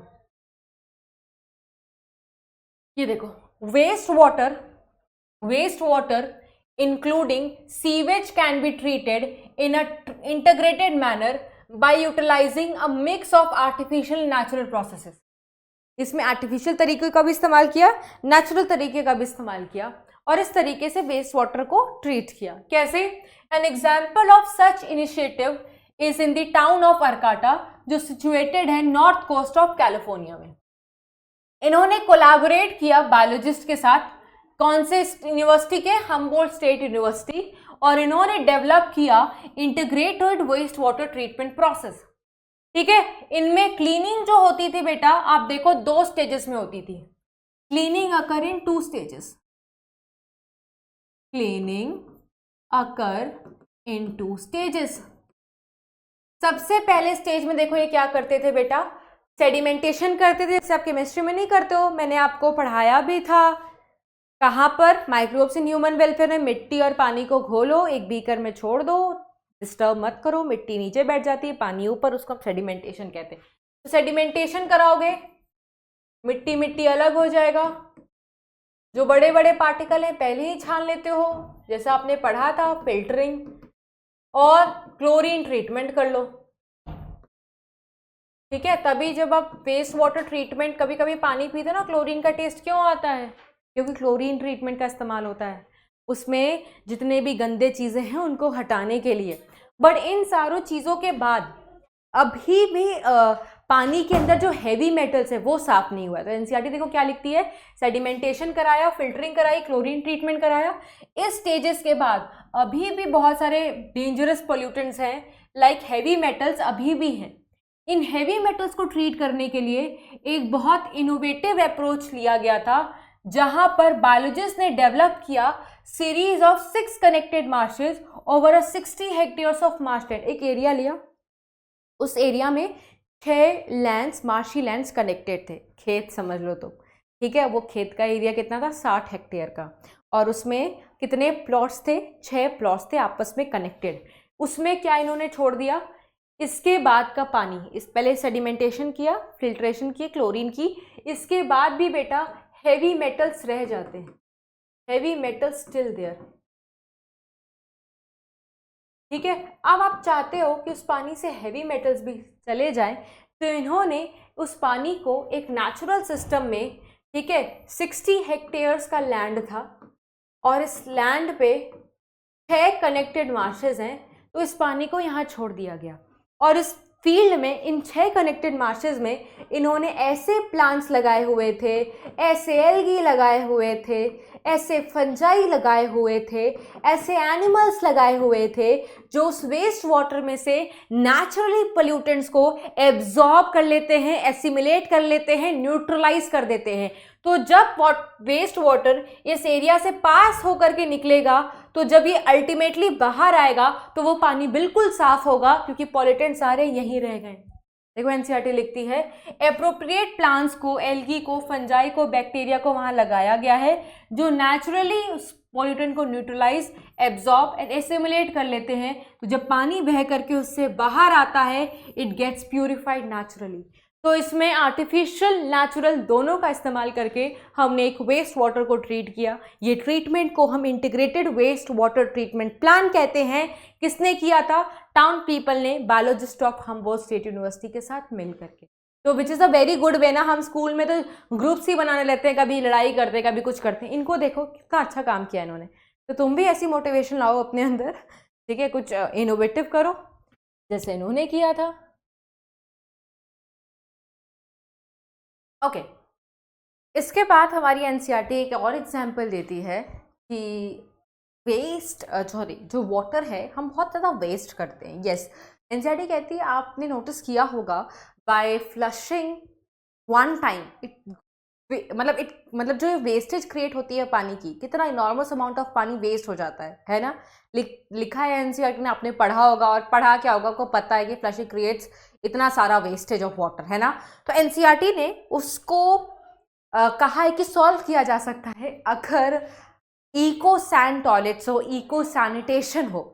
और इको सैंड टॉयलेट्स होते हैं बेटा, अगर आप केरल के साइड के हो तो इको सैंड टॉयलेट्स वहाँ पर आपको मिलते हैं, जहाँ पर फ्लशिंग नहीं होती, इनॉर्मस अमाउंट ऑफ वाटर जो वेस्ट होता है उसको बचा लिया जाता है, जहाँ पर ह्यूमन एक्सक्रीटा को डिस्पोज ऑफ करने का, हैंडल करने का तरीका ही अलग है, जहाँ पर उसको रिसाइकिल कर लेते हैं in the form of fertilisers. Flushing की जरूरत कहाँ पड़ी, ठीक है। ऐसे प्रोसेस को इको सैनिटेशन कहते हैं। देखो क्या लिखा हुआ है, इको सैनिटेशन एक सस्टेनेबल तरीका है ह्यूमन एक्सक्रीटा को हैंडल करने का by using dry composting toilets. क्यों, क्योंकि यहाँ पर पानी का इस्तेमाल नहीं हो रहा है उनकी फ्लशिंग के लिए।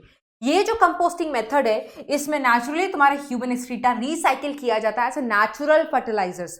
तो फर्टिलाइजर्स भी तैयार हो गए, पानी का भी खर्चा नहीं लगा। ये एक प्रैक्टिकल, हाइजीनिक, एफिशिएंट तरीका है और कॉस्ट इफेक्टिव सॉल्यूशन होता है पानी का कम इस्तेमाल करो और ह्यूमन वेस्ट को डिस्पोज ऑफ करने का, क्योंकि तुम फर्टिलाइजर की तरह इस्तेमाल कर ले रहे हो। इस तरीके के टॉयलेट्स को जिस फिनोमिना पे बेस्ड होते हैं उसको इको सैंड टॉयलेट्स कहते हैं, और बहुत सारी इको सैंड टॉयलेट्स वर्किंग है in the areas of Kerala and Sri Lanka. तो कभी घूमने जाओ या वहीं रहते हो तो आपने शायद नोटिस भी किया होगा कि ये सारे टॉयलेट्स कैसे वर्क करते हैं, है ना। तो ये सारा हमारा था किसका बेटा, अबाउट वाटर पोल्यूशन। नेक्स्ट हम पढ़ेंगे soil pollution. What is soil pollution?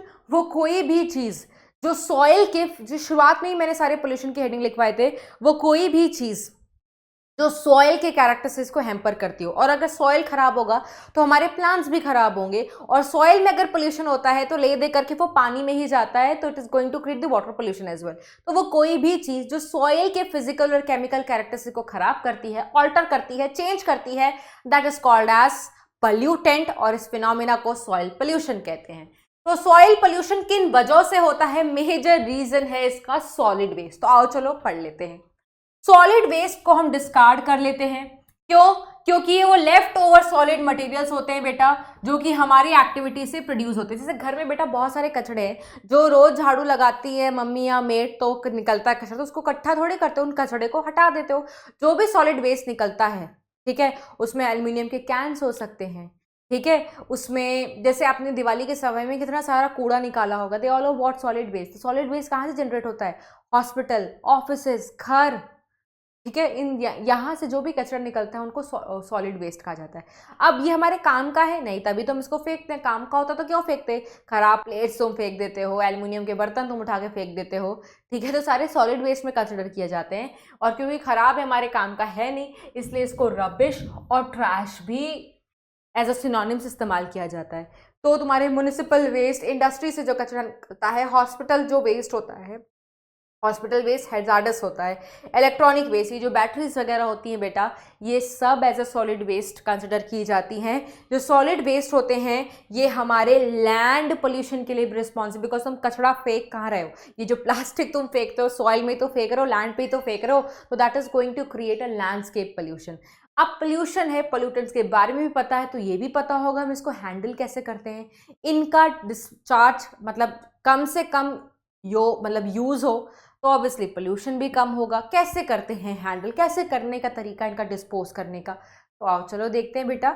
सबसे पहले हम पढ़ेंगे म्युनिसिपल सॉलिड वेस्ट, वो वेस्ट जो हमारे होम, ऑफिस, स्टोर, स्कूल से निकलता है। हॉस्पिटल वर्ड में यहाँ से इसलिए हटा रही हूँ बिकॉज हॉस्पिटल से निकलने वाला वेस्ट, हॉस्पिटल वेस्ट हम अलग से पढ़ेंगे, ठीक है। तो ये सारे वेस्ट तो म्युनिसिपल सॉलिड वेस्ट बोलते हैं।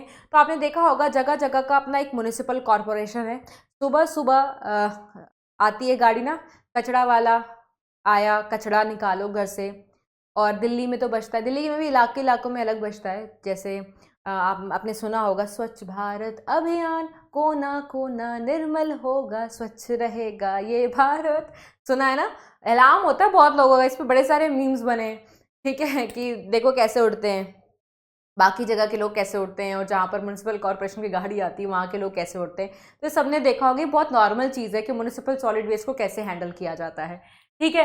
अब इसको म्युनिसिपैलिटी कलेक्ट करती है, डिस्पोज ऑफ करती है। कुछ लोग ऊपर से ही फेंक देते हैं, कुछ लोग ने अपना एक कचरा वाला बांध रखा है, जैसे थर्ड फ्लोर पर हो, कचरा वाला आएगा, ये ले जाएगा। आपने उसको एक पैसे सैलरीड अमाउंट दे रखा होगा कि तुम्हें इतना पैसा देंगे, तुम डेली हमारे यहाँ से कचरा उठा लिया करो।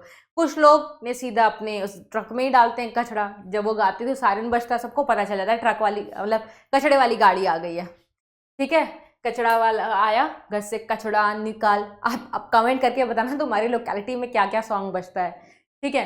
अब म्युनिसिपल सॉलिड वेस्ट में क्या क्या होता है बेटा? पेपर, कितने सारे पेपर फाड़े, ठीक है, ड्राइंग बनाते नहीं अच्छा बना, फाड़ के फेंक दिए, ठीक है। फूड वेस्ट होता है, फूड बहुत वेस्ट करते हैं हम अपने घर में, वो भी सारा डस्टबिन में तो जाता है, ठीक है। बहुत सारे प्लास्टिक के डिस्पोजेबल ग्लासेस होती हैं, मेटल्स हो सकता है बेटा, रबर्स हो सकते हैं, लेदर हो सकता है, कपड़े हो सकते हैं, ये सारे कचड़े हैं जो किस फॉर्म में आते हैं? म्युनिसिपल सॉलिड वेस्ट के अंदर। अब इनको कैसे डिस्पोज ऑफ करोगे? तो सॉलिड वेस्ट को डिस्पोज करने का तरीका होता है, सबसे पहले वेस्ट किस प्रकार का है, डिग्रेडेबल है, नॉन बायोडिग्रेडेबल, उसके हिसाब से उसको छांटना पड़ता है, ड्राई है या वेट है। आपने देखा होगा एक ऐड आती है, ठीक है, सबने देखा होगा कि एक बच्चा डस्टबिन में जाकर के बैठ जाता है, है ना। उसकी मम्मी कहती है, उससे पूछती रहती है कि बेटा तुम कचरे में क्यों बैठे हो, पूरे मोहल्ले वाले आ जाते हैं, न्यूज़ वाले आ जाते हैं, आखिर ये बच्चा डस्टबिन में क्यों बैठा है। देखा होगा सबने। लास्ट में वो बच्चा की जब नानी आती हैं, नानी जब पूछती हैं तो बच्चा बताता है रीज़न कि वो डस्टबिन में क्यों बैठा हुआ है। और क्या रीज़न निकल के आता है कि अगर हम गीले कचड़े और सूखे कचड़े को अलग अलग नहीं करेंगे तो मेरा फ्यूचर भी तो डस्टबिन जैसा ही बनेगा ना। बिल्कुल सही बात है। अगर हम ऐसा नहीं कर रहे हैं आज, तो आने वाली जनरेशन के लिए हम कचड़ा ही क्रिएट करें। वो इन्वायरमेंट थोड़ी मिलेगा इनको, वो कचड़ा ही मिलेगा। तो दैट इज़ वाई लास्ट में उसके पापा 2 डस्टबिन लेकर के गीले और सूखे कचड़े को सेग्रीगेट कर रहे होते हैं। डस्टबिन के कलर भी अलग अलग होते हैं बेटा, रिसाइकेबल, नॉन रिसाइकेबल, ड्राई और वेट। देखा होगा, अच्छे जगह पर जाओ, एयरपोर्ट्स में आपको 2 तरीके के डस्टबिन दिखाई देता है। इवन अच्छे हिल स्टेशन पर जाओ, मॉल रोड्स में आपको 2 डस्टबिन देते हैं, ड्राई और वेट के, अलग अलग कलर्स में। आजकल तो बेटा ऐड भी आने लगी है जागरूकता, अवेयरनेस फैलाने के लिए। अब वो हम कितना अवेयर होते हैं अपने घर पर, वो तो अलग चीज़ है ना। तो कैरेक्टराइजेशन करना पड़ता है, ठीक है। और उस वेस्ट को कलेक्ट करने के बाद इसको डिस्पोजेबल साइट पर ले जाना। हर जगह का अपना एक डिस्पोजेबल साइट है जहाँ कचड़े को ले जाकर के डंप किया जाता है, ठीक है। और अल्टीमेटली ट्रांसपोर्ट करने के बाद उस जगह पे उसको डिस्पोज कर दो। जितने भी सॉलिड वेस्ट जनरेट होते हैं दैट शुड बी कलेक्टेड, और उसको 3 कैटेगरीज में डिवाइड कर दो। जो बायोडिग्रेडेबल हैं, जिनको रिसाइकिल करके यूज कर सकते हो, और जो नॉन बायोडिग्रेडेबल हैं। जो डिग्रेड हो सकते हैं उनको डीप पिट्स में, गड्ढे में जाकर के छोड़ दिया जाता है और उनको नेचुरली ब्रेक डाउन होने देते हैं। जो बायोडिग्रेड नहीं हो सकते वो प्रॉब्लम क्रिएट करते हैं। देखो, non biodegradable waste pose problem in disposable, ठीक है। अब ये तो हमने डिस्पोजेबल तरीका देख लिया। अब जो डिस्पोजेबल और वेस्ट है उसमें फॉलोइंग मेथड्स का इस्तेमाल करना चाहिए। जैसे आपको बचपन से पढ़ाया गया है रिड्यूस, रीयूज, रिसाइकिल, तो यहाँ पे भी फिनोमिना है, कम से कम इस्तेमाल करो, या तो ऐसी चीज़ों का इस्तेमाल करो जो रीयूज हो सकते हैं, जिनको रिसाइकिल कर सकते हो। एक ये तरीका है। सोर्स रिडक्शन कर लो बेटा, कम से कम सोर्स पे ही उसको रिड्यूस कर दो, ना तो आगे ट्रांसफर होगा, ना तो उसके डिस्पोजेबल की टेंशन आएगी। उसके बाद बर्निंग, जला दो। जलाने के 2 तरीके होते हैं। एक होता है इंसिनरेशन, जब तुम कंट्रोल्ड बर्निंग करते हो म्युनिसिपल सॉलिड वेस्ट का, और इसमें जो टेम्परेचर रखते हो वो 850 से 1000 डिग्री सेंटीग्रेड होता है। और ये जो आप जला रहे हो वो ऑक्सीजन के प्रेजेंस में जला रहे हो, उसको एरोबिक कंबशन कहते हैं। डेड बॉडीज भी इंसिनरेट होते हैं, आपने शायद सुना होगा, ठीक है। और एक तरीका होता है सॉलिड वेस्ट को जलाने का, पैरालिसिस। पैरालिसिस भी जलाना है, ये भी जलाना है। तो फर्क क्या है, ये एनारोबिक है, इसमें ऑक्सीजन की प्रेजेंस में नहीं, एब्सेंस में जलाते हैं, और temperature is very very high. ये केमिस्ट्री में तुमने नाम सुना होगा पैरालिसिस का, ठीक है। उसके बाद या तो ले जाकर के कचड़े को दूर, अपने एरिया से दूर, बहुत दूर फेंक दो। जैसे हमारे यहाँ दिल्ली में आपने कूड़े का पहाड़ सुना होगा, अभी न्यूज़ में भी बहुत ज़्यादा था क्योंकि यहाँ चुनाव थे ना, तो आपने सुना होगा, और सुना क्या, देखा ही होगा। जैसे सोनीपत के साइड में बहुत बड़े बड़े कचड़े के पहाड़ हैं, है ना। तो वो पहाड़ नहीं है एक्चुअली में, वो कचड़े के पहाड़ है। बिकॉज उससे हो क्या रहा है, कचरा तो कम हो नहीं रहा, और दिल्ली इतनी छोटी सी एरिया के साथ बहुत ज़्यादा पॉपुलेटेड है, तो कचरा भी बहुत निकलता है। अब कचड़े को कलेक्ट तो कर लेते हैं, डिस्पोज करने के लिए एक जगह भी चाहिए, तो एक खुले मैदान में जाकर के डंप कर देते हैं। इस तरीके को डंपिंग कहते हैं, क्योंकि लैंड को फिल कर रहे हो कचड़ों से, तो लैंड फिलिंग कहते हैं। वहाँ के जो लोग रहते हैं ना, उनको बहुत प्रॉब्लम होती है, क्योंकि वो पानी, वो जो ग्राउंड वाटर है ना, उन कचरों से पल्यूट हो रहा है, क्योंकि उसमें कुछ ऐसे कचड़े हैं जो नीचे चले जाते हैं, पेनिट्रेट कर जाते हैं सॉइल में और ग्राउंड वाटर तक पहुँच जाते हैं। तो it is creating ground water pollute. But ये तरीके हैं, क्या कर सकते हो। तो these are some of the तरीका to handle, to dispose of the municipal solid waste, ठीक है। उसके बाद हम पढ़ेंगे बेटा हॉस्पिटल वेस्ट। हॉस्पिटल वेस्ट बड़ा ही खतरनाक होता है उसमें, क्योंकि कुछ जहरीले सब्सटेंसेस हो सकते हैं, कुछ केमिकल्स हो सकते हैं, कुछ इंजेक्शंस हो सकती हैं, सीरेंज हो सकती हैं, ग्लव्स हो सकता है जिसमें कम्युनिकेबल डिजीजेज हो। जैसे कोविड के टाइम पर हम मास्क, डॉक्टर्स मास्क पहनते थे, पीपी किट पहनते थे, तो इन ऐसे ही डिस्पोज कर देंगे तो वे तो ऑलरेडी कितनी इन्फेक्शियस बीमारी थी, कितनी कम्युनिकेबल थी। तो अच्छे से हॉस्पिटल वेस्ट को डिस्पोज ऑफ हैंडल करना चाहिए, बिकॉज उसमें बहुत सारे हैजार्डस सब्सटेंस हो सकते हैं, फैलने वाली बीमारियां फैला सकते हैं, ठीक है। तो उसमें क्या हो सकता है, डिसइंफेक्टेंट्स हो सकते हैं, उसमें कुछ केमिकल्स हो सकते हैं, और कुछ पैथोजेनिक माइक्रो ऑर्गेनिजम्स हो सकते हैं, फॉर एग्जाम्पल कोविड-19। इसीलिए हॉस्पिटल वेस्ट को क्या करना चाहिए, बहुत केयरफुली हैंडल और ट्रीट करना चाहिए। और हॉस्पिटल वेस्ट को एक ही तरीका है बेटा, इंसिनरेट कर दो, जला दो, कहानी खत्म। नो इफ नो बट, क्योंकि फेंक तुम सकते ही नहीं हो, हाईली हैजार्डस इट इज। फिर लास्ट हम पढ़ेंगे बेटा ई वेस्ट। अब जैसे बैटरीज वगैरह हैं उसमें ना लेड वगैरह होता है बेटा, तो उसको ऐसे ही डिस्चार्ज नहीं करना, मतलब डिस्पोज ऑफ नहीं करना चाहिए। अगर आपको रीयूज करना है तो recycling is the only solution. या तो इलेक्ट्रॉनिक वेस्ट को हैंडल करना है तो इसको गाड़ दो जमीन के अंदर लैंडफिल में, या तो इसको जला दो, इंसिनरेट कर दो, और कोई तरीका नहीं है। ठीक है, तो ये 3 वेस्ट हैं, तीनों वेस्ट को कैसे हैंडल करना है वो हमने पढ़ लिया है। अब आपको पता है सॉइल पोल्यूशन का एक one of the important pollutant है प्लास्टिक। तो प्लास्टिक के पर बेस्ड एक केस स्टडी है, पढ़ ले उसको, फटाफट रीड कर लेते हैं, कहानी है वो। तो ये देखो क्या हुआ है, this is the case study for the remedy of the plastic waste. इसमें एक अहमद खान जी थे, ये बैंगलोर के प्लास्टिक सैक मैन्युफैक्चर थे। लगभग 20 साल तक प्लास्टिक बनाने के बाद उनको ये रियलाइज हुआ कि प्लास्टिक तो बहुत बड़ा प्रॉब्लम है, क्योंकि प्लास्टिक डिग्रेड ही नहीं होता, it's a non biodegradable pollutant. 20 साल के बाद ही रियलाइज दिस। अब उन्होंने जो सिन कमिट किया था फॉर 20 ईयर्स एनवायरमेंट के लिए, नेचर के लिए, उनको ये ठीक करना था। इन्होंने एक बहुत अच्छी इनोवेटिव तरकीब लगाई थी। क्या थी देखो, एक प्लास्टिक सैक मैन्युफैक्चर थे बेटा बैंगलोर में। He has managed to find the ideal solution to the ever increasing problem of accumulating plastic waste. इनका नाम था अहमद खान, 57 ईयर ओल्ड थे ये प्लास्टिक सैक्स बनाते थे फॉर लगभग 20 ईयर्स। 8 साल के बाद, 8 साल के पहले ही realize that plastic waste was a real problem. तो इन्होंने पॉली ब्लेंड बनाया। पॉली ब्लेंड रिसाइकिल प्लास्टिक का फाइन पाउडर था। प्लास्टिक को समझ लो मिक्सी में डाला और उसका पाउडर बना लिया। ठीक है, it is a fine powder of recycle modified plastic. इन्होंने ये डेवलप किया था इनकी कंपनी में। इस मिक्सचर को मिक्स किया गया ब्यूटामिन के साथ। वो रोड बनाने के लिए काला काला मटेरियल देखा है ना, जैसे रोड बनती है, सबने देखा होगा। ठीक है, तो वो उसको बोलते हैं ब्यूटामिन। तो इस पॉली ब्लेंड को ब्यूटामिन के साथ मिक्स किया और कुछ किलोमीटर तक वो रोड बनाई। तो देखो, और उस मटेरियल को इन्होंने रोड बनाने के लिए इस्तेमाल किया। ये किया था in collaboration with RV college of engineering and the Bangalore city corporation. Ahmed Khan prove that ये जो ब्लेंड बनाया था, ये मिक्सचर जो बनाया था पॉली ब्लेंड और ब्यूटामिन का, जब इस मिक्सचर से, इस मिलावट से रोड को बनाई गई तो रोड की जो लाइफ थी वो 3 गुना बढ़ गई थी बेटा, क्योंकि रोड की वाटर रिपेलेंट प्रॉपर्टीज बढ़ गई थी। रोड खराब क्यों होती है? आपने जनरली देखा होगा बारिश के बाद रोड का बेड़ा गर्क हो जाता है, गड्ढे बन जाते हैं इतने बड़े बड़े। क्यों? क्योंकि वाटर रिपेलेंट प्रॉपर्टीज अच्छी नहीं होती। बारिश आई, रोड ले डूबे। लेकिन अगर तुम रोड की वाटर रिपेलेंट प्रॉपर्टीज ही बढ़ा दो, उनको कोई फर्क नहीं पड़ेगा, रोड ही खराब नहीं होगा। तो बाय फैक्टर ऑफ 3 रोड की लाइफ बढ़ चुकी थी। ठीक है, और ये क्यों हुआ? क्योंकि तुमने पॉली ब्लेंड का इस्तेमाल किया ब्यूटामिन के साथ रोड बनाने के लिए। तो this was a very good initiative जो अहमद खान जी ने लिया था आरवी कॉलेज ऑफ इंजीनियरिंग के बच्चों के साथ, मतलब कॉलेज के साथ मिलकर के, along with the Bangalore city corporation. तो ये केस स्टडी था which was based on the plastic sack. अच्छा, सॉइल हमारा केमिकल से भी खराब हो रहा है। कौन से केमिकल्स? एग्रीकल्चर में जो हम हार्मफुल केमिकल्स फर्टिलाइजर्स के नाम पर इस्तेमाल कर रहे हैं, उससे भी तो हमारा सॉइल खराब हो रहा है, उससे भी तो इट इज कॉजिंग पोल्यूशन। तो उसको भी देख लेते हैं। तो ये देखो, next is agrochemicals and there effects.